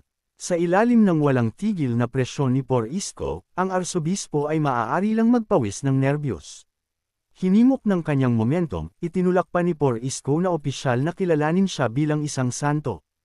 Ang mga ganitong bagay ay pinakamahusay na hinahabol kapag ang tide ay nasa pabor ng isang tao. Narinig ninyo na siguro ang mga tsismis. Hindi ba sa tingin ninyo ay karapat-dapat akong tawaging isang santo ngayon? Magboto tayo, ano? Sa isang ganap na walang hiya na ugali, ibinuko ni Por Isko ang kanyang mga braso habang nagsasalita. Ngunit ang mga bagay ay bihirang mangyari ng maayos tulad ng inaasahan ng isang tao. Bagamat tama ang timing ng paglipat ni Por Isko, hindi niya alam kung kailan titigil. Ang arsobispo at ang kanyang mga sumusuportang obispo ay mariing tumutol sa ideya, at ang konseho ay agad na nag-ulo. Ang mga tagasunod ng arsobispo ay walang pag-aalinlangang tumayo, itinuturo ang kanilang mga daliri kay Por-Isko habang sumisigaw. Ang isang lalaki ay hindi maaaring tumanggap ng revelasyon. Malinaw na nakasaad sa banal na kasulatan na tanging ang banal na dalaga lamang ang may kakayahang gawin ito. Paanong ikaw, isang obispo, ay hindi mo alam iyon? At bukod pa rito, kailanman ay hindi ka nag-alay ng iyong sarili sa pagpapalaganap ng kalooban ng Diyos o sa pagbabahagi ng ebanghelyo sa mundo. Ang tanging ginawa mo ay tumanggap ng suhol. Sa totoo lang, kung isasaalang-alang ang naging buhay mo, hindi makatuwiran na naging obispo ka pa nga sa simula. Magkaroon ka naman ng konsensya. Hindi na kailangan pa ng anumang pagpapatunay. Upang makilala bilang isang santo, may mga tiyak na kondisyon na dapat matugunan. At sa lahat ng iyon, wala ni isa man ang naabot ni Por-Isko. Sa lahat ng pari na nagtipon sa bulwagan, si Por-Isko ang walang alinlangan na tumanggap ng pinakamaraming suhol at gumawa ng pinakamaraking kasalanan. Ang tanging dahilan kung bakit hindi siya nahuli ay dahil ang iba ay sangkot din sa kanilang sariling mga kalokohan at nagbubulag-bulagan na lang para sa isa't isa. Subalit, gaano man sila kasama, mga pari pa rin sila. Ang isang lalaki na tulad niya ay hindi katanggap-tanggap na kilalanin bilang isang santo. Para maging santo ang isang tulad ni Por-Isko, para na ring sinasabi na nagtatapos na ang mundo. Ngunit, syempre, nagdulot ng gulo ang mga obispang sumusuporta kay Por-Isko, iginigiit na dapat siyang kilalanin bilang isang santo. Kung ang isang tao na nakatanggap ng revelasyon ay hindi santo, kung sino pa? Ito ang nais ng lahat. Mga taong lumalapastangan sa kalooban ng Diyos. Huwag kayong magmalinis na parang hindi kayo tumanggap ng suhol. Ang mga pari ay nag-away-away na parang mga aristokratang sangkot sa politikal na laro, nagpapalitan ng mga insulto at nag-aaway sa loob ng ilang araw. Kung lalala pa ang laban, mukhang hahatiin nito ang simbahan sa dalawa. Sa huli, sinimulan ni Por-Isko na kumalma at umusad pa atras. Kahit ang isang taong sakam na tulad niya ay alam kung kailan dapat umatras. Mukhang medyo masyado pa ito sa ngayon. Kailangan ko pa ng kaunting oras. Kung makukuha ko ang pagkilala ng simbahan, susuportahan din ako ng pamilya ng hari. Ito ay isang bagay na nangangailangan ng pagkilala mula sa parehong simbahan at kaharian. Tanging sa pamamagitan ng napakalaking impluwensya, na sapat upang makamit ang nagkakaisang kasunduan, maaari itong maging posible. Ang pagtanggap ng titulong santo ay hindi madaling gawain. Kaya madalas na tumatagal ng mahabang panahon, at karamihan sa mga santo ay kinikilala pagkatapos ng kanilang kamatayan. Kainis, kung kaya ko lang magpakita ng napakalaking banal na kapangyarihan tulad ng banal na dalaga, mas madali sana ito. Bagaman nakaramdam siya ng pagsisisi, hindi naman siya masyadong nababagabag. Ang mga mananampalataya sa kabisera ay nagpipitagan at sumusunod na sa kanya. Ang arsobispo ay hindi na mangangahas na hawakan siya. Napakalaki na ng kanyang kasikatan. Talagang pakiramdam ko ay iniligtas ako ng Diyos sa huling sandali. O yung batang iyon ba ang biglang lumitaw at nagligtas sa akin? Sumpa, sa anumang kaso, hindi ako mapapanatag hanggat hindi ko nakukuha ang kontratang iyon. Muntik na akong mamatay dahil sa batang iyon, ngunit nawala ang lahat ng aking kayamanan kay Baron Fenris, at hawak pa niya ang aking kahinaan. Napilitan ako sa isang buhay na may integridad. Gayunpaman, kung patuloy akong mamumuhay ng marangal, baka sa huli ay makuha ko rin ang titulong isang santo. Biglang nakaramdam si Por-Isko ng kakaibang pagkabalisa. Mamuhay ng marangal. Ako, nababaliw na ba ako? Simula nang makilala niya ang batang iyon, pakiramdam niya ay may mali sa kanya. Aba, naisip ko na magiging mahirap ang pagiging santo. Nakangiting sabi ni Ghislaine matapos marinig ang balita. Kung ganoon kadali lang ang pagiging santo, kung gayon ang bawat aso at baka ay naglalakad na may titulong iyon. Ang inggit at selos ng mga tao ay mas nakakatakot kaysa sa inaakala.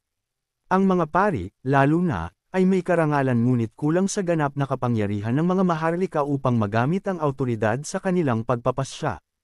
Kaya mas madali silang masira.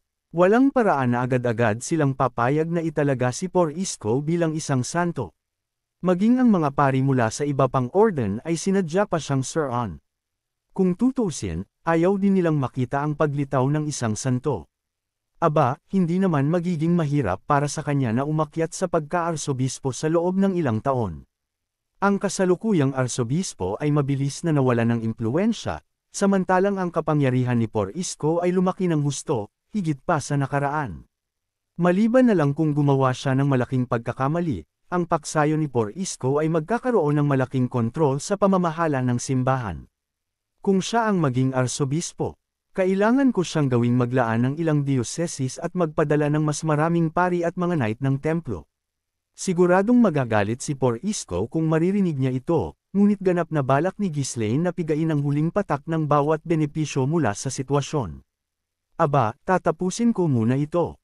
May kailangan siyang makilala habang nasa kabisera. Nagpaplano siyang bumisita sa huli matapos ang digmaan, ngunit ngayong nandito na siya para sa usapin kay Piet, makakatipid siya ng oras kung haharapin niya ito ngayon. Sa tingin ko, pupuntahan ko si Marquez.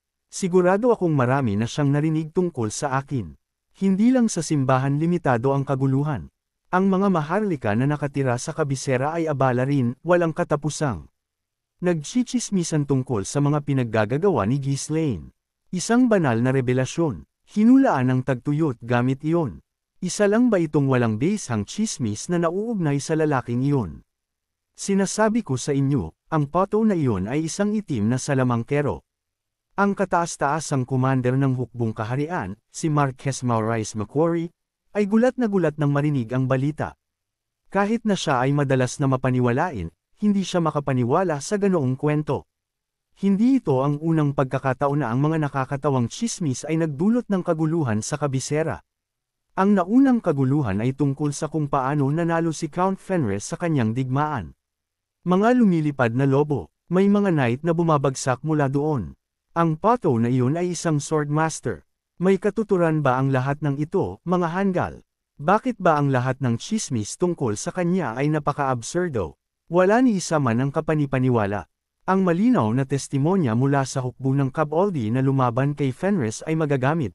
Ngunit ang mga maharlika mula sa ibang rehiyon, na nakarinig lamang ng mga chismis sa pangalawang pagkakataon, ay tumanggi na maniwala sa mga ito. Ito ay dahil ang bawat chismis ay ganap na sumasalungat sa pangkaraniwang kaalaman. Natural, ang mga ahente ng katalinuhan na nangangalap ng mga chismis na ito ay walang tigil na sinasaway. Ang hinayupak na iyon ay nagmamanipula ng impormasyon. Nagkakalat siya ng mga nakakatawang chismis ng may layunin upang lalo tayong lituhin.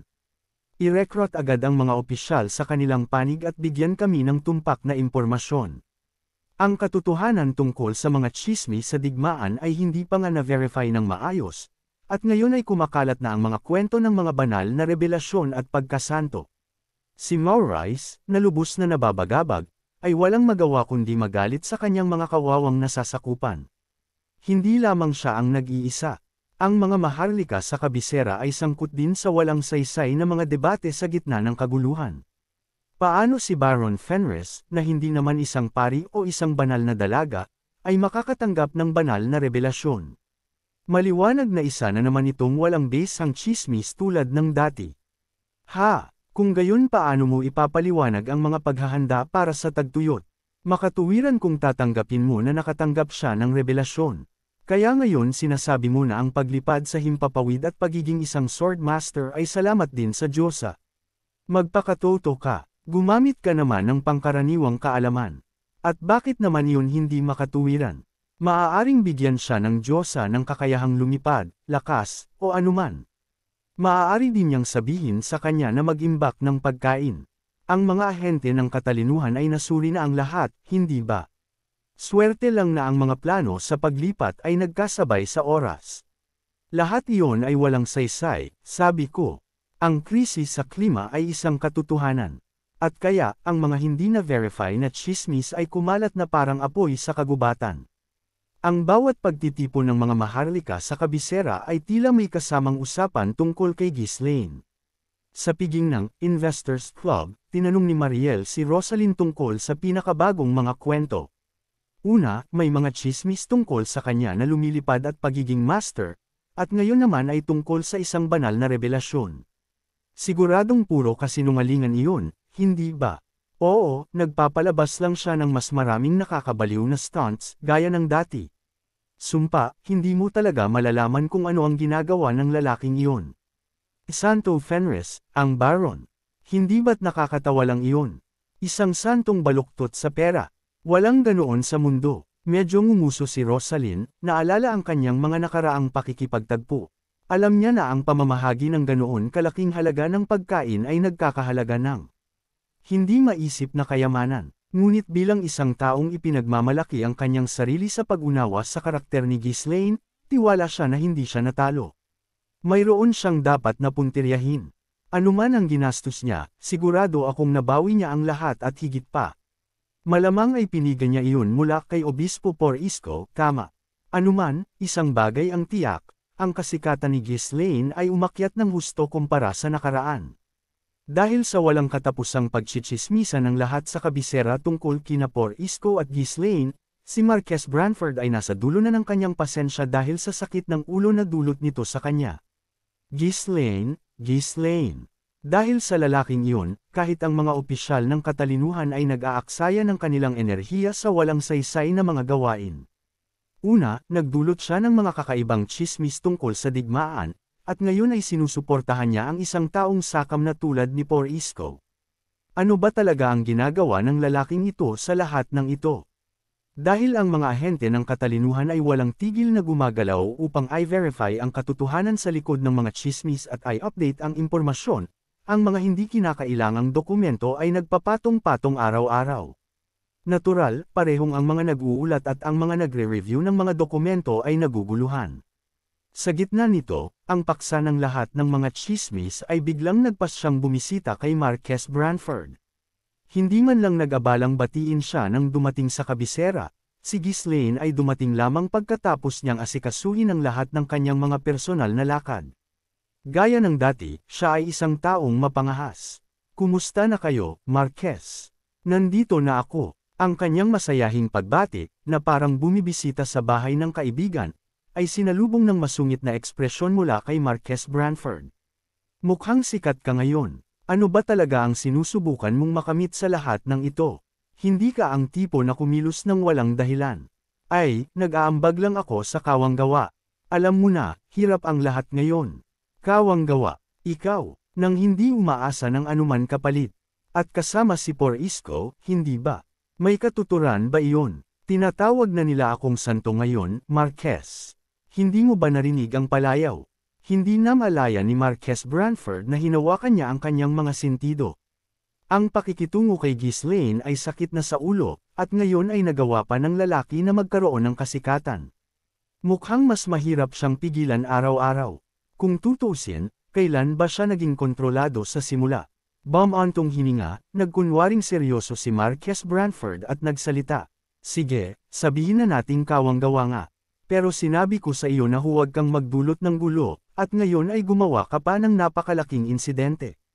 Ang mga ducal family ay hindi papayag na mangyari ito.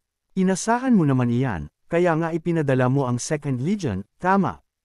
Maging tapat ka, hindi ka ba natuwa sa kinalabasan? May punto siya. Sa totoo lang, ang pagdinig sa balita ng tagumpay ay nakakatuwa. Ganap na nabaligtad nito ang matamlay na kapaligiran sa faksyon ng hari na natabunan ng mga ducal family. Bahagyang tumawa si Marquess Branford sa matapang na pahayag ni Ghislaine.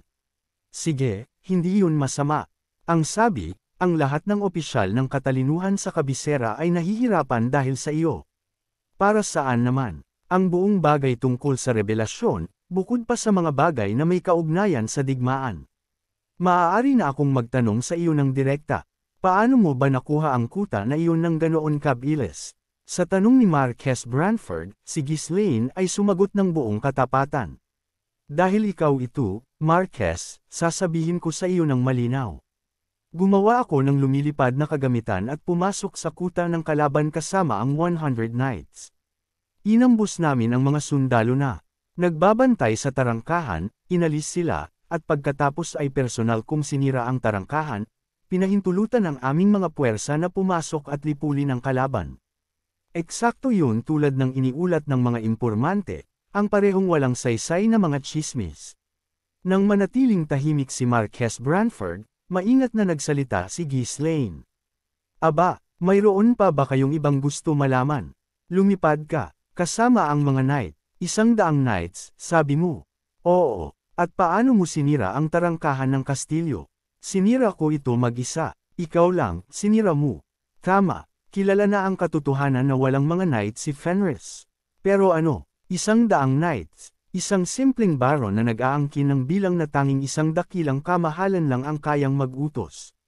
Kung tungkol sa paglipad, napaka-absurdo nito na hindi na kailangan pang pag-usapan. At ang pinaka-hindi kapanipaniwala sa lahat, ang pagsira sa isang makapal na tarangkahan ng kastilyo ng mag-isa sa isang iglap. Sa buong kaharian, tanging 2 individual lamang ang may kakayahan na gawin ang ganoong gawa, si Count Balzac, isang swordmaster, at ang commander ng Royal Knights. At kahit iyon ay hindi kumpirmadong impormasyon, wala pang nakakita na nangyari iyon. Gayunpaman, nakamit lamang nila ang ganoong mga gawa pagkatapos maabot ang gitnang edad. Kahit gaano pa katalented ang isang tao, ganap na imposible para sa isang taong kasing edad ni Ghislaine. Nakatayo malapit, si Knight Commander Tolio ng Marquessate ay hindi mapigil ang tumawa nang marinig ang kanyang narinig. Nang bigyan siya ni Marquess Branford ng matalim na tingin, mabilis na umayos si Tolio at humingi ng paumanhin. Paumanhin. Maaaring bilangin ni Marquess Branford sa isang kamay ang bilang ng mga pagkakataon na siya ay talagang nababagabag sa kanyang buhay. Ngunit mula nang makilala niya si Ghislaine, ang mga ganoong sandali ay naging mas madalas. Hinihimas ang kanyang mga sentido gamit ang kanyang mga daliri ng ilang beses, umiling ang Marquess at nagsalita. Sige, ituturing ko itong lihim ng militar. Ayaw mong ipaliwanag ng detalyado, at naiintindihan ko na maaaring gamitin iyon ng mga ducal family upang makahanap ng panlaban. Sisiguraduhin ko na walang mag-iimbestiga pa sa usaping ito. Hindi ko naisip na ganoon pala ako kawalang tiwala. Hindi na malaya ni Ghislaine na pumindot siya ng kanyang dila. Sa anumang kaso, ang mga hot air balloon ay gagamitin din sa paglipat at pagmamanman sa loob ng kanyang teritoryo. Kung tungkol sa mga knight, kung mas marami silang ginagawa, mas maraming tsismis ang tiyak na kakalat. Dahil lalabas din ang lahat sa huli, wala siyang balak na itago ito sa simula pa lang. Gayunpaman, sa kasalukuyang estado ng pangkaraniwang kaalaman, kahit na sinasabi niya ang totoo, walang naniniwala sa kanya. Kapag nakita nila ito para sa kanilang sarili, maiintindihan din nila sa huli. Pati na rin ang tungkol sa aking mga kakayahan. Hindi, baka magpatuloy pa rin silang mag-alinlangan. Kung tutuusin, isa lamang siyang kalahating hakbang na master. Ang mga teknik na ginagamit niya ay hindi madaling gamitin. Hindi naman niya balak na patunayan ang kanyang sarili sa publiko para lang magkaroon ng pagkilala. Ano ba ang mahalaga kung naniniwala ang iba sa kanya o hindi? Hindi niya ito ginagawa para mapabilib ang sinuman. Hindi alam ang mga iniisip ni Ghislaine, pumindot ang dila ni Marquess Branford at lumipat sa pangunahing paksa. Hindi ka lang pumunta rito para sa simpleng pagbati. Sabihin mo sa akin, ano ang kailangan mo. Gaya ng inaasahan, mabilis ka sa punto. Nakakatuwang kausap ka, gusto kong bigyan mo ako ng isang opisyal na posisyon. Ang Marquess Branford ay panandaliang naguguluhan. Ang isang taong umiiwas na maging kontrolado ay biglang humihingi ng isang opisyal na posisyon. At nominal na, hawak na ni Ghislaine ang titulo, ang Northern Military Supply Officer. Anong posisyon ang hinihingi mo? Italaga mo ako bilang commander ng hukbong hilaga. Ang Marquess Branford ay panandaliang nawalan ng imik.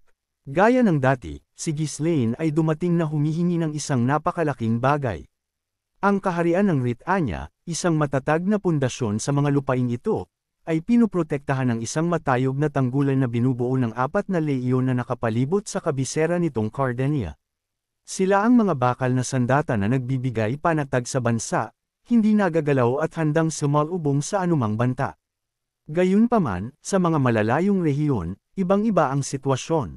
Ang mga puwersa sa labas ay nabubuo lamang sa panahon ng digmaan, sa pamamagitan ng pagpapatawag sa mga kamahalan mula sa bawat teritoryo. Ang sistemang ito ay matagal nang nakasanayan, isang tradisyon na pinaniniwalaan nilang epektibo. Ngunit ang komandante ng mga regional na puwersa ay pinipili na sa panahon ng kapayapaan. Siya ang taong nasa likod ng mga estratehiya para sa iba't ibang sitwasyon, isang paghahanda na mas matatag kaysa sa biglaang pagtatalaga ng isang komandante sa gitna ng kaguluhan. Kaya naman, ang posisyon na ito ay madalas na itinuturing na isang nominal na titulo lamang sa panahon ng kapayapaan, na walang halaga sa pang-araw-araw na pamamahala. Gayunpaman, ang nominal na titulong ito ay mayroong isang napakalaking kapangyarihan, ang karapatan na ipatawag ang lahat ng mga kamahalan sa kanilang rehiyon sa oras ng digmaan. Sa kasalukuyan, ang posisyon ng Northern Army Commander ay hawak ni Conde Desmond. Ngunit ngayon, sa malamig na hangin na dumadaloy sa loob ng isang palasyo sa kabisera, balak ni Ghislaine na agawin ang titulong iyon mula sa kanya. Para labanan ang mga ducal families sa hinaharap, mahalaga ang titulong iyon. Bulong niya sa kanyang sarili, ang kanyang mga mata ay naglalaman ng kakaibang pamilyaridad at pagiging desidido. Magiging napakahalaga rin ito sa mga panahon ng kaguluhan. Sa kasalukuyang buhay niya, ang posisyon ay halos walang saysay. Ngunit sa nakaraan niyang buhay, natatandaan niya ang napakalaking awtoridad na dala nito. Ang pag-aalsa na pinamunuan ni Duque Delfine ay sapilitang kinuha ang mga sundalo mula sa bawat rehiyon, na nagpahina sa impluwensya ng mga kamahalan at ginawa silang isang Royal Standing Army. Sa panahong iyon, si Harold Desmond, na umakyat sa ranggo ng Duque, ay natural na napanatili ang posisyon ng Northern Army Commander. Ngayon, balak ni Ghislaine na kontrolin ang buong Hilaga sa parehong paraan na ginawa ni Conde Desmond sa nakaraang buhay niya. Ngunit si Marquess ng Brantford, na walang kaalaman sa hinaharap, ay litong-lito sa kahilingan ni Ghislaine. Mayroong isang kalayaan sa kabataan ni Ghislaine na nakakapag-alala sa kanya. Mayroon ka bang dahilan para rito? Tanong ng Marquess, ang kanyang boses ay kalmado ngunit may pag-aalinlangan. Ano man ang mangyari, kami ni Conde Desmond ay magbabanggaan, tugon ni Ghislaine, walang pag-aalinlangan sa kanyang tono. Nakita mo naman kung paano nangyari ang mga bagay hanggang ngayon, di ba? Hindi siya basta-basta magsisimula ng digmaan. Tiyak na alam niyang sasalakayin namin siya ng direkta kung kinakailangan, sabi ng Marquess. Ang mga salitang iyon ay nakakaaliw, ngunit hindi talaga ito pinagkakatiwalaan ni Ghislaine. Ang royal faction ay hirap na makontrol ang mga ducal families. Ngunit walang dahilan upang sirain ang pagmamataas ng Marquess, kaya't nagbigay si Ghislaine ng isang malabo na sagot. Pagkatapos kong harapin si Desmond, kailangan ko ng pagbibigay katwiran upang sugpuin ang ibang mga kamahalan. Pagbibigay katwiran? Oo, ako ay halos isang standard bearer ng royal faction. Ang isang tulad ko ay hindi maaaring maglunsad ng tuloy-tuloy na digmaan laban sa lahat ng mga kamahalan sa Hilaga, di ba? Doon lang tumanggo si Marquess ng Brantford, ang isang bahagi ng kanyang isipan ay nakumbinsi. Kung walang digmaan, ang posisyon ay mananatiling walang saysay. Ngunit kung sumiklab ang isang digmaang sibil, magbabago ang sitwasyon. Ang digmaang sibil ay digmaan pa rin, at ang posisyon ng regional na komandante ay magbibigay ng sapat na pagbibigay katwiran at awtoridad upang harapin ang mga kamahalang nasa kaguluhan. Dahil ipinakita na ni Conde Desmond ang kanyang mga pangil, balak ko na siyang harapin. Sa timog at kanluran, kung saan ang mga kamahalan ay nakahanay na sa mga ducal families, ang pagtatalaga ng sinuman bilang komandante ay walang kabuluhan. Gayunpaman, ang ilang bahagi ng silangan at hilaga ay hindi pa nahuhulog sa impluwensya ng mga ducal families at matagumpay na lumalaban. Sa mga lugar na ito, kahit gaano pa man nominal ang posisyon ng komandante, hindi maiisip na iwanan ang isang tapat sa mga ducal families na mamuno. Ito ay lalo na sa Hilaga, kung saan mayroong isang sariwang hangin ng pagbabago na dala ng isang tao na nagngangalang Baron Fenris. Dahil dito, mas kinakailangan na bawasan ang impluwensya ng mga ducal families. Pagkatapos ng isang sandaling pag-iisip, nagsalita si Marquess ng Brantford na may casual na ekspresyon. Ang posisyon ng Northern Commander ay maaaring walang kapangyarihan sa ngayon, ngunit sa panahon ng digmaan, ito ay mayroong napakalaking kapangyarihan. Habang dapat ngang alisin si Conde Desmond, ang pagtatalaga sa iyo sa posisyong iyon ay ibang usapan. Nanalo ka na sa digmaan. Hindi ba't balak mong sumakay sa tagumpay na iyon at sumulong? Marahil ay nagtataka ka kung ano pa ang ibibigay bilang gantimpala, di ba? Sa walang awang tugon ni Ghislaine, naglabas ng isang mapanuksong ngiti si Marquess ng Brantford. Hindi mali si Ghislaine. Sa digmaan, ang momentum ang lahat. Ang royal faction ay tahimik na lumulubog sa ilalim ng walang tigil na presyon ng mga ducal families. Ngunit ang tagumpay ni Ghislaine ay nagbigay ng isang turning point. Ang iba pang mga kamahalan at maharlika na naghihintay ay nagsimulang lihim na makipag-ugnayan sa royal faction. Nakikita kung paano nangyari ang mga bagay, isang bagong pananaw ang nagsimulang mabuo. Ang batang iyon mula sa Hilaga, nagawa iyon. Kaya gaano kalakas ang potensyal ng royal faction? Kung ganito, kahit na makapangyarihan ang mga ducal families, hindi nila basta-basta masusugpo ang royal faction. Pagkatapos ng lahat, ang royal faction ay may pagbibigay katwiran sa panig nito, di ba? Si Marquess ng Branford ay hindi ang uri ng tao na hahayaan na lumipas ang paborebleng kapaligiran na ito. Siya ay gumugol ng mga dekada sa paglilibot sa arena ng politika, pag-aalis ng mga karibal. Ang kanyang plano ay bigyan si Ghislaine ng isang nasa salat na gantimpala at gamitin ang kasalukuyang momentum upang mapanatili ang kanilang mga tagumpay hanggat maaari. Ang isang aso sa pangangaso ay dapat na walang takot at may pambihirang kakayahan sa pangangaso, naisip niya. Ang kakaibang binata sa kanyang harapan ay tiyak na angkop para sa papel na ito. Siyempre, kung siya ay isang aso lamang sa pangangaso o isang ulol na aso na maaaring tumalikod sa kanyang amo ay hindi pa malinaw. Kung mayroong dapat kumuha sa posisyon, ang batang ito ang pinakamahusay na opsyon. Walang duda na magkakaroon ng mga protesta laban sa pagtitiwala sa isang mahalagang papel sa isang napakabata at walang karanasan.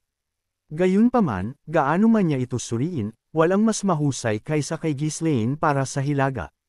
Kung talagang matatalo niya si Conde Desmond, si Ghislaine ay aakyat upang maging isang dakilang kamahalan na hindi maaaring baliwalain.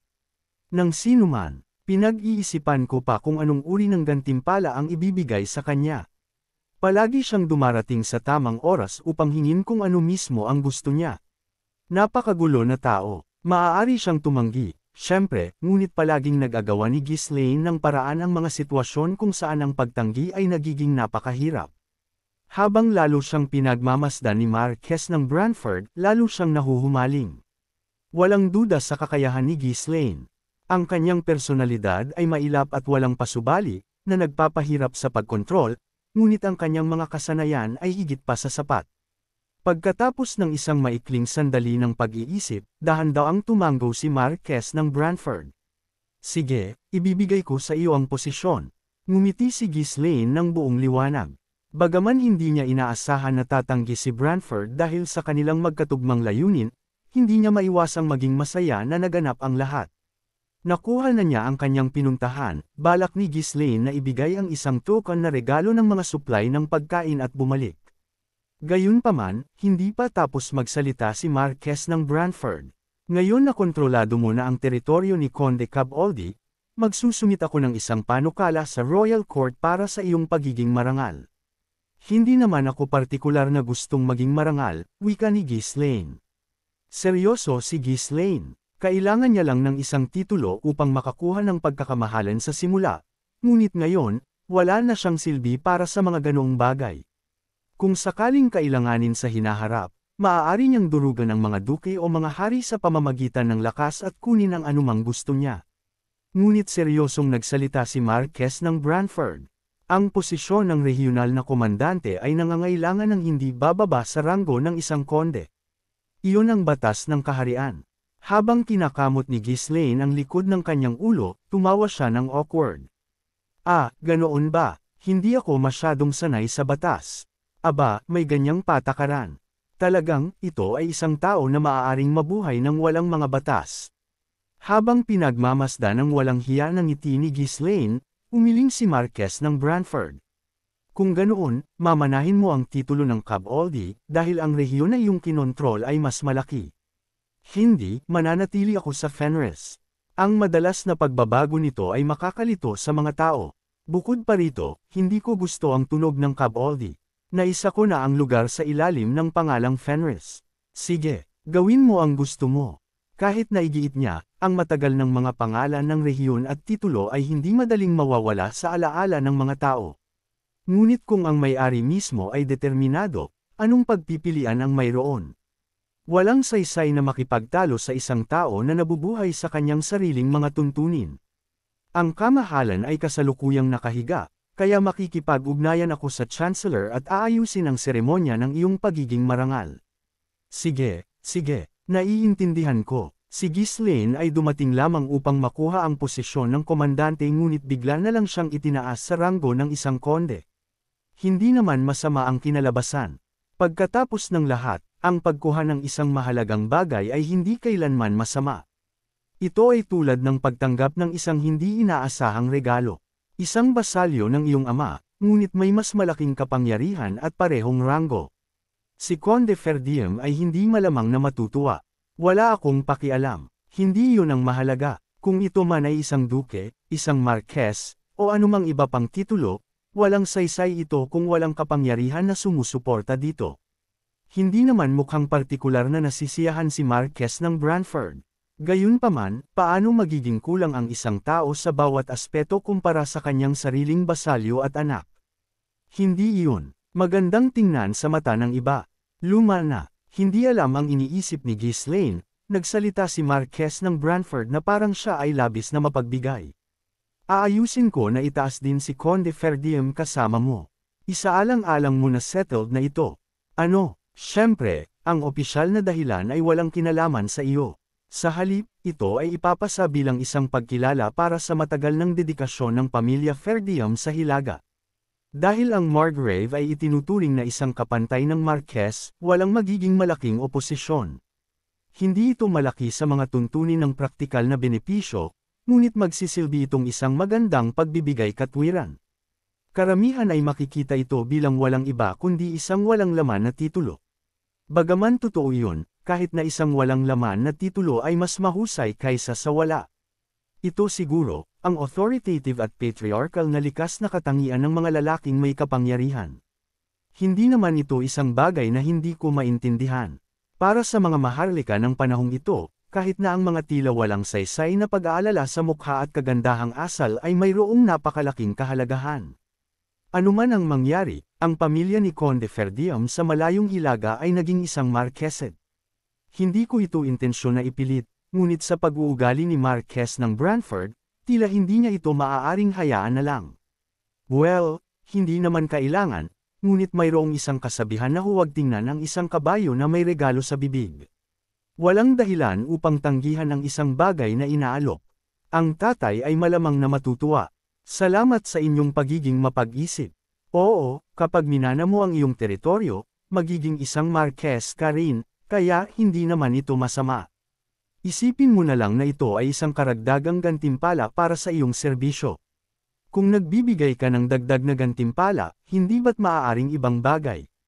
Ang isang titulo ay hindi naman eksaktong apurahan sa ngayon. Hindi naman ako walang pakiramdam sa taktika, kaya't itinago ko ang aking mga reklamo sa aking sarili. Sisiguraduhin ko na ang proseso ay gumalaw ng mabilis hanggat maaari. May kailangan ka pa ba? Sa ngayon, ito ay higit pa sa sapat.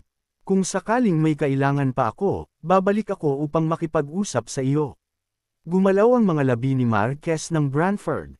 Ito ay isang tao na hindi nagdadala ng mga regalo ngunit may kakaibang kakayahan na magpakita tuwing may kailangan siya. Kung ang kamakailang tagumpay na ito ay itinuturing na regalo, ito ang pinakamalaking natanggap ko sa loob ng maraming taon. Ang pag-iisip na iyon ay nagpadama sa kanya ng kaunting pagkasaya. Ang seremonya ng pagiging marangal ay mabilis na isinagawa. Dahil si Marquess ng Branford ang nang-asiwa sa mga paglilitis, ito ay natural na maringal at maluho. Ang mga selebrasyon ay umabot sa mga araw ng tuloy-tuloy na mga piging. Maraming maharlika na dumalo sa mga piging ang bumati kay Ghislaine na may mga kumikinang na mata. Oh, matagal na rin, Conde. Fenris. Simula ngayon, magtulungan tayo ng maayos. Mga pagbati sa iyong pagiging marangal, talagang. Sila ay mga mas mababang ranggo na maharlika at mga tagapagmana na lihim na minamaliit si Ghislaine sa mga nakaraang pagtitipon. Sinalubong sila ni Ghislaine na may maliwanag na ngiti, buong galit na tinatanggap ang kanilang mga pagbati. Maliwanag na sila ay kumukulo sa inggit, halos hindi na makontrol ang kanilang kapitan.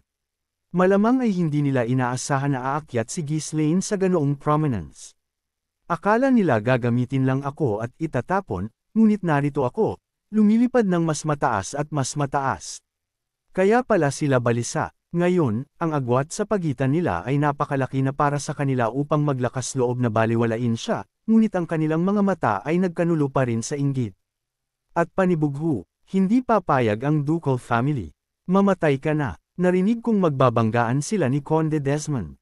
Sige, Conde Desmond, manalo ka sa isang ito. Malinaw na isinusumpa nila siya sa kanilang mga isipan, ngunit wala namang halaga si Ghislaine sa pagbibigay pansin sa kanilang mga iniisip. Siyempre, hindi lahat ay nag-react ng may pagkabahala. Ilang matataas na ranggo na maharlika na nagustuhan si Ghislaine ang nagbigay sa kanya ng tunay na pagbati. Partikular na, sina Conde at Condesa Aylesbury at Conde Norton ay labis na masaya.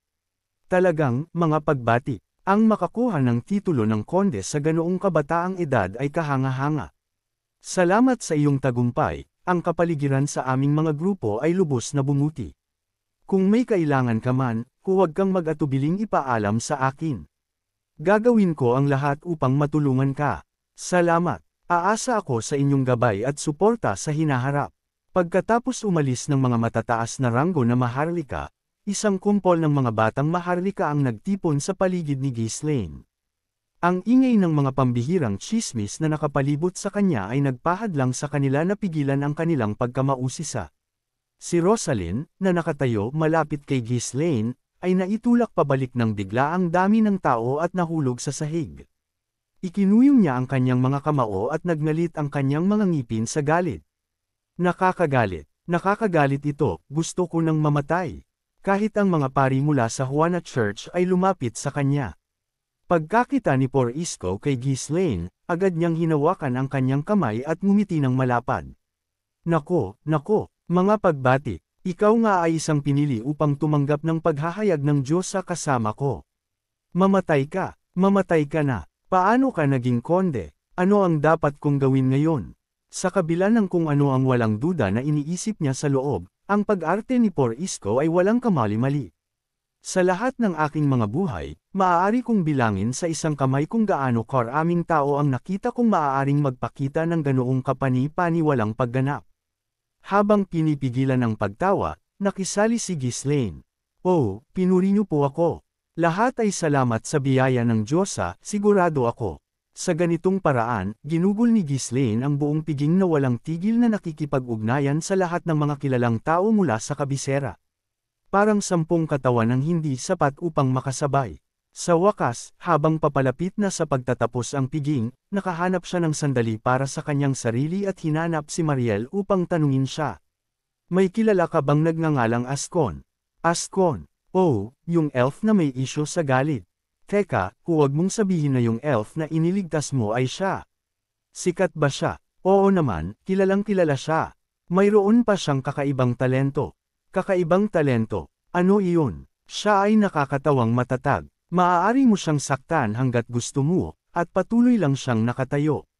Kaya't ang lahat ng mga maharlika na sumubok na turuan siya ay sumuko. Oo, at mahusay din siyang magmura. Malaking ang kakayahan yan.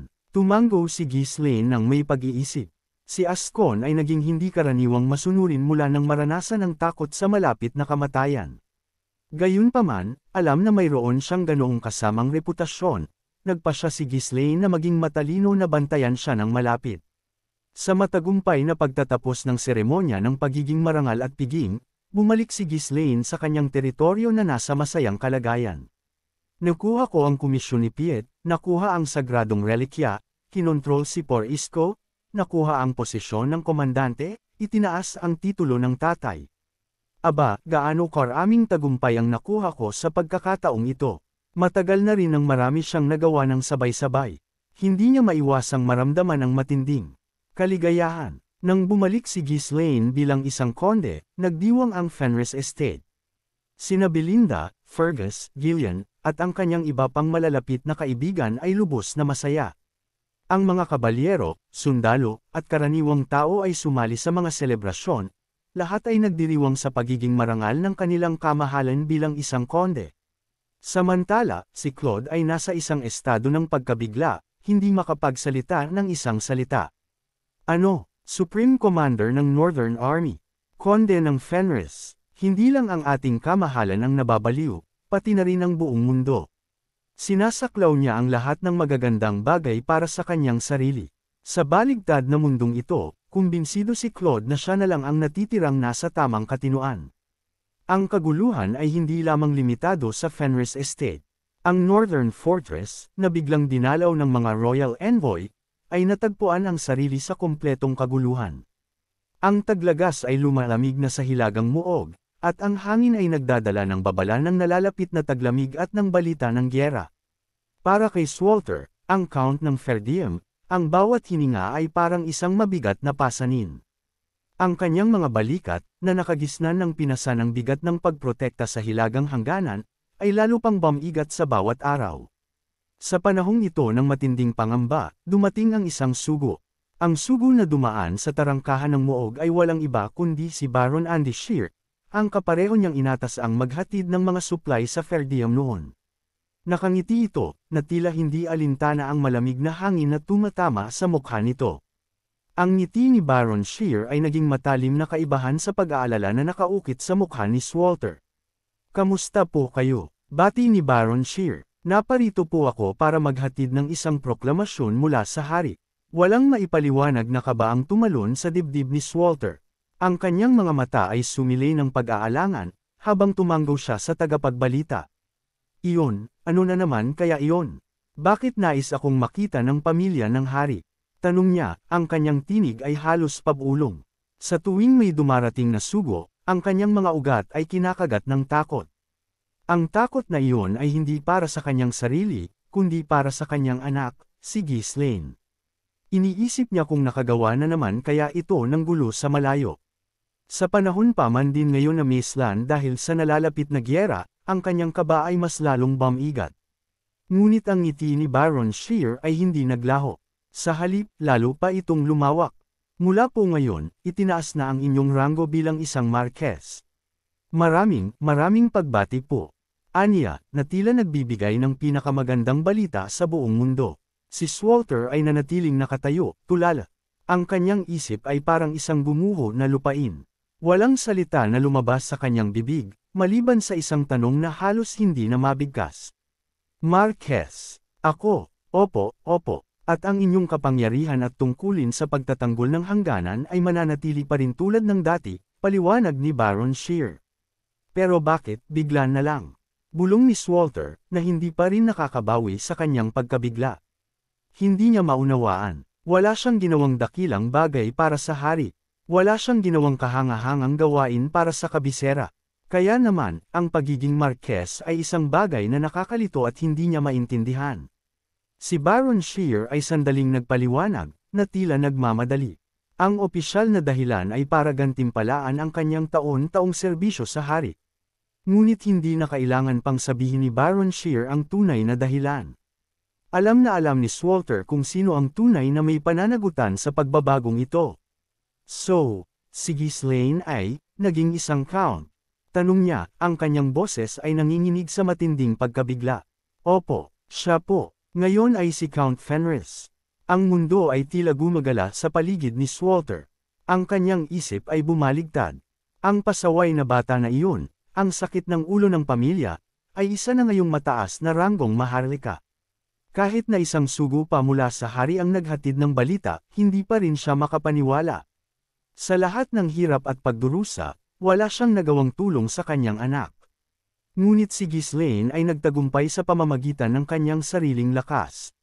Bilang isang ama, hindi niya maiwasang makaramdam ng paghanga at pagmamalaki. Ang isang simpleng seremonya ay mabilis na ginanap, ngunit si Swalter ay nanatili pa ring tuliro. Kahit na natanggap na niya ang opisyal na pagkilala mula sa hari, hindi pa rin niya maintindihan ang nangyari. Isang Marquess. Talaga, ako, ang aming pamilya, bulong niya sa sarili. Sa loob ng maraming dekada, nabuhay siya bilang isang mahirap na count sa hilagang rehiyon, tulad ng kanyang mga ninuno. Ngunit ngayon, ang mundo ay tila nagbabago ng napakabilis. Kahit na isa lamang nominal na titulo ang pagiging Marquess, ito ay isang malaking karangalan. Ang mga maliliit na tagumpay na ito ay magpapatatag sa kanilang prestihiyo sa hinaharap. Biglang naisip ni Swalter ang kanyang yumaong ama, ang matandang lalaki na laging nagmamaktol at nag-aalala sa kanila. Ama, mukhang, si Ghislaine ay tunay na magdadala ng kaluwalhatian sa ating pamilya.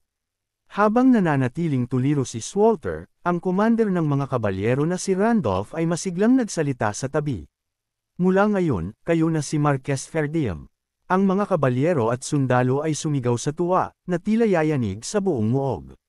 Para sa kanila, ito ay isang tagumpay para sa kanilang kamahalan na nagtiis ng matinding paghihirap para protektahan ang kanilang lupain at mga tao. Nagdiwang sila na tila ito ay kanilang sariling tagumpay. Ang masayang balita ay dumating ng sunod-sunod. Ang utang ng kabisera ay nabayaran na, at ang kanilang kamahalan ay naging isang Marquess. At alam ng lahat kung sino ang may pananagutan sa lahat ng ito. Isang kabalyero ang itinaas ang kanyang espada at sumigaw. Para sa kaluwalhatian ng pamilya Ferdinand. Ang iba pang mga kabalyero ay ginaya siya. Ang mga sundalo naman ay itinaas ang kanilang mga sibat at sumigaw. Para sa kaluwalhatian ng pamilya Ferdinand. Sa gayon, ang hilagang muog ay napuno ng kasiyahan. Hindi magtatagal, ang balita ay makakarating sa kabisera ng Ferdinand, at sila rin ay magsasaya. Ang isang araw na tulad nito ay hindi pwedeng ipagwalang bahala. Bago pa man bumalik si Swalter sa kanyang kamalayan, nagsalita siya ng may tinig na puno ng tiwala. Ngayon, mag-iiwan lang tayo ng kaunting bantay at magsasalo-salo tayo sa isang piging. Ilalabas ko ang mga nakareserbang karne at maraming ale. Kumain at uminom kayo hanggang sa mabusog ang inyong mga puso. Wow! Ang mga sundalo ay muling sumigaw sa tuwa, at ang mga kabalyero ay lalo pang lumakas ang boses. Matapos ang maraming araw ng mahigpit na pagsasanay at labanan, ang lahat ay pagod na pagod. Ang isang masarap na piging na may karne at ale ay sadyang kailangan nila para bumalik ang kanilang lakas. Habang ang lahat ay nagsasaya, isang administrator ang lumapit kay Swalter at bumulong sa kanya ng may pagmamadali. Mahal na kamahalan, wala na tayong karne. Ano? Bakit? Anong ibig mong sabihin na wala na tayong karne? Matagal na po itong naubos. Alam niyo po na nagkulang ang karne dahil sa tagtuyot. Panipi tuldok. Tama. Akala ko ay may natitira pa tayong kaunti. Si Sir Randolph po ang lihim na kumain ng mga natira. Sabi niya po, ang pagkain ng tinapay lang ay nakakapagutom sa kanya. At muntik na po niyang inubos ang ale. Ang bastardo na iyon. Si Swalter ay masamang tumingin kay Randolph, na hindi man lang alintana. At kumaway sa kanya ng may malaking ngiti. Pinigil ni Swalter ang kanyang sarili na suntukin si Randolph. Pagkatapos ay lumingon siya sa iba at humingi ng tawad ng may pagsisisi. Mukhang naubos na ang ating karne. May isang taong palihim na kumain ng lahat, huwag na nating pansinin iyon. Ngayon, magtitiis muna tayo sa tinapay at sopas, at nangangako ako na magkakaroon tayo ng karne sa susunod. Ang mga kabalyero at sundalo ay nagpakita ng malaking pagkabigo. Siyempre, karne, para sa mga tao na tulad namin. Napakaraming dapat na hilingin. Kahit na nabayaran na ang utang ng kabisera, napunan na ang kanilang mga supply, at naging Marquess na ang kanilang kamahalan, may kulang pa rin sa kanilang lupain. Pagkatapos niyang bumalik sa kanyang silid, agad na ipinatawag ni Ghislaine si Piet. Agad na dumating si Piet, at may pag-aalala sa kanyang mukha. Nagtanong siya, habang sinisikap na basahin ang emosyon ni Ghislaine. May ipinadala ba, ang simbahan para sa akin? Mayroon, ngunit may kaunting pagbabago ang sitwasyon. Anong ibig mong sabihin? Una, tanggapin mo ito. Walang paligoy-ligoy, ibinigay ni Ghislaine ang isang relikya kay Piet. Si Piet ay nagtaka habang tinitingnan ang singsing. Ano po ito? Isang singsing. Ang pangalan nito ay pagpapala ni Juana. At ano po iyon? Isang relikya ng simbahan ni Juana. Ibinigay sa akin bilang regalo ni Bishop Porrisco. Napaatras si Piet at muntik na niyang mabitawan ang singsing. Ang isang mababang ranggo na pari na tulad niya ay walang karapatang humawak ng isang sagradong relikya. Ang tanging pagkakataon na nakakita siya ng relikya ay sa maikling paglilibot niya sa artifact vault ng simbahan sa panahon ng kanyang pagsasanay bilang isang novice. Bakit po ito binibigay sa akin? Hindi ko po ito pwedeng tanggapin. Kaya mo, at kailangan mo. Autorisado ito, kaya hindi ka dapat mag-alala. Pero huwag mong sasabihin sa iba na ito ay isang relikya. Si Bishop Porrisco lang ang nakakaalam nito. Dahil hindi nagpaliwanag ng detalyado si Ghislaine, walang paraan para lubos na maunawaan ni Piet ang sitwasyon. Sa kabila ng paulit-ulit na pagtanggi ni Piet, si Ghislaine ay nanatiling mapilit. Huwag mo itong ibigay o kung ano paman. Kailangan mong suotin ito sa lahat ng oras. Huwag mong hahayaan na umalis ito sa iyong katawan. Naintindihan mo? Oo, opo. Kung sinabi lang ni Ghislaine na ito ay isang regalo, baka ibinigay na lang ito ni Piet sa isang nangangailangan. Iyon ang dahilan kung bakit ginawang malinaw ni Ghislaine mula sa simula na ito ay isang relikya at paulit-ulit niyang sinabi na hindi ito dapat mawala. Maingat na hinawakan ni Piet ang singsing sa kanyang kamay, at nagtanong siya ng may pag-aalala. Ano po ang ibig ninyong sabihin nang sabihin ninyong nagbago ang sitwasyon? Ano po ang tingin ng simbahan sa akin? Kinuha ni Ghislaine ang isang opisyal na sulat ng permanenteng appointment mula sa kanyang bulsa at ibinigay ito kay Piet. Habang binabasa ni Piet ang sulat, ang kanyang mukha ay naging blanka bago siya yumuko. Batay sa nilalaman, tila ang simbahan ay tinalikuran na siya. Kahit ang regalo ng relikya ay tila isang tahimik na kahilingan na manatili siya dito ng walang hanggan. Pinanood ni Ghislaine si Piet na tahimik sa isang sandali, at pagkatapos ay nagsalita siya ng marahan. Kung gusto mong bumalik, pwede ka. Aayusin ko ang mga ligtas na escort para sa iyo. Ano? Nagulat si Piet. Ang tao na nakatayo sa harapan niya, ang nakakatakot na leader ng mga mersenaryo na pilit siyang pinanatili at kahit na kumuha pa ng isang permanenteng appointment para sa kanya, ay ngayon ay sinasabi sa kanya na malaya na siyang umalis. At magbibigay pa ito ng escort. Nagbibiro po, kayo, hindi po. Ba, hindi, seryoso ako. Ang dahilan kung bakit ginawa kong paraan para makuha ang appointment na iyon ay para makapili ka ng comfortable. Ang tunay na desisyon ay magagawa lamang kung ang isang tao ay malaya. Pumili. Oo, ang pagpapasya kung anong uri ng buhay ang pipiliin ay nasa iyo. Seryoso si Ghislaine sa bawat salita. Ganoon din siya nang i-recruit niya si Gillian, at binigyan din niya si Claude ng pagkakataon na umalis. Hindi niya pinilit si Nakaor o ang mga mersenaryo na maging kabalyero, at nangako siya sa mga duwende na bigyan sila ng kalayaan pagkatapos ng 10 taon. Bilang isang mersenaryo, si Ghislaine ay nagpapahalaga sa kalayaan higit sa lahat, alam niya kung gaano ito kahalaga. Iyon ang dahilan kung bakit nais niyang magpasya si Piet. Kahit nasa simula ay pinilit niya si Piet na manatili sa ilalim ng dahilan na magbayad ng utang, matagal nang nabayaran ni Piet ang utang na iyon ng maraming beses. Higit pa rito, ang mga nais niyang panatilihin bilang kanyang pinakamalapit na tagapayo ay hindi maaaring hawakan sa pamamagitan ng puwersa. Ang mga kaaway na kanyang haharapin sa hinaharap ay hindi maaaring labanan ng may kalahating puso. Well, kung magpasya si Piet na umalis, hihilingin ko na lang kay Porrisco na magpadala ng ilang pari. Sayang, ngunit may sariling buhay si Piet. Kung nais niyang umalis, oras na para hayaan siya. Ang relikya ay isang gantimpala para sa lahat ng hirap na tinitiis ni Piet. Isang sulat lamang kay Porrisco ang sisigurado sa kanyang katahimikan, kaya walang magiging problema. Si Piet ay nanatiling tahimik sa mahabang panahon, nakatitig sa sulat ng appointment at kinikilatis ang kanyang puso. Talaga, maaari ba akong bumalik na lang ng ganito? Sa bawat araw, ninais niyang bumalik sa kabisera. Sa bawat araw ay napakabigat, na tila mawawalan na siya ng sarili. Ngunit ngayon, isang pagkakataon na hindi niya inaasahan ang biglang lumitaw.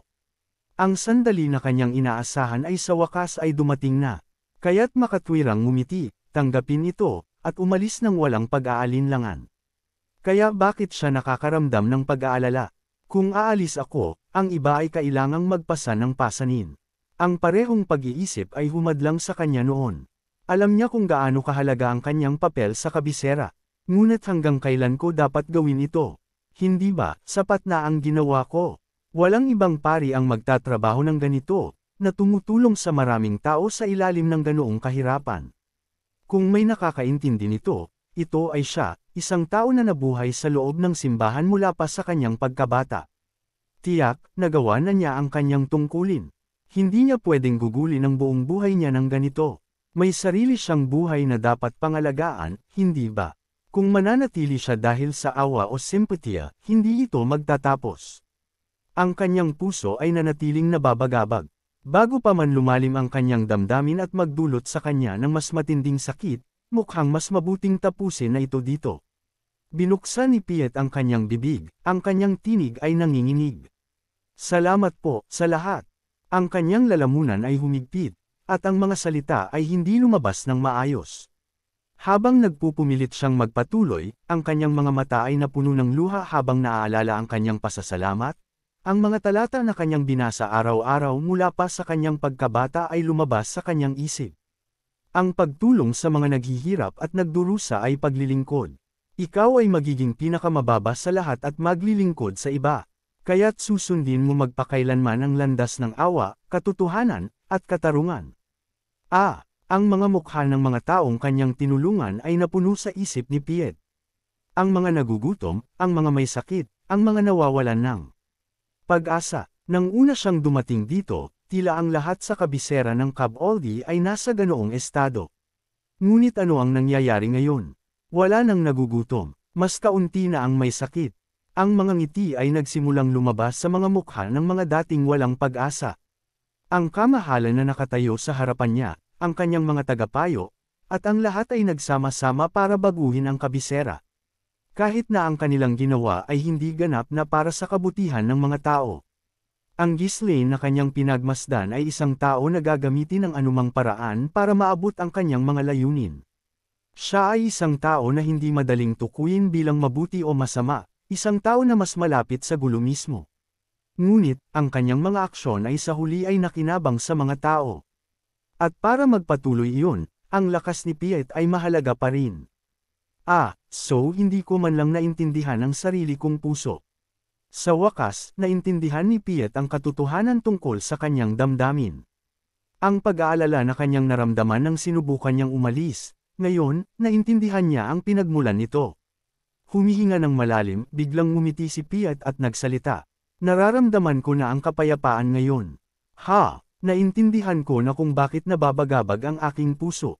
Si Ghislaine ay tumanggaw ng may pagkalito.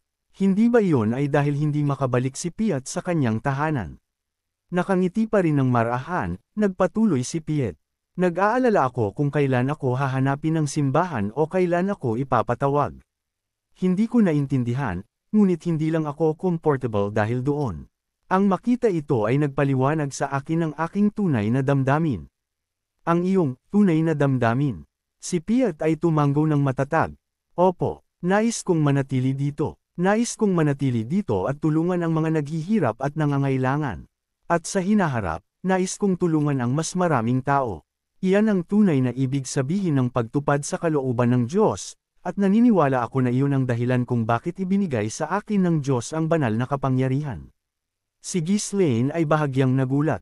Inakala niya na si Piet ay nananatili lang dahil sa obligasyon, na hindi niya maaring iwanan ang mga nangangailangan. Ngunit ngayon, tila nais niya talagang manatili para sa kapakanan ng mga tao. Ang ganitong uri ng pari ay bihira, kahit sa kanyang nakaraang buhay. Hindi pa rin sigurado, muling nagtanong si Ghislaine. Sigurado ka ba dito? Naranasan mo na kung gaano kahirap mamuhay sa kabiserang ito. Napakabigat na trabaho, at bumagsak ka na ng higit sa isang beses, at mayroon pang ang pagdurugo sa ilong. Ang pagtulong sa mga tao ay hindi madali. Sa templo, nabuhay ako nang walang naintindihan. Hindi ko naintindihan kung gaano kahirap ang mga tao sa labas. Nais kong pagaanan ang kanilang pagdurusa, kahit na kaunti lang. Kung babalik ka, maaari kang mamuhay tulad ng ibang mga pari, sa malinis na kapaligiran, kumakain ng masasarap na pagkain, at mamuhay ng comfortable sa buong buhay mo. Si Piet ay mapait na ngumiti at umiling. Hindi ko nais na mamuhay para sa ilang maharlika na lang. Iyan ay hindi ang kalooban ng Diyos. Sinasabi mo na isusuko mo ang kaginhawaan na iyon dahil lang ayaw mo. Mahirap paniwalaan na ito ay galing sa isang pari ng panahong ito.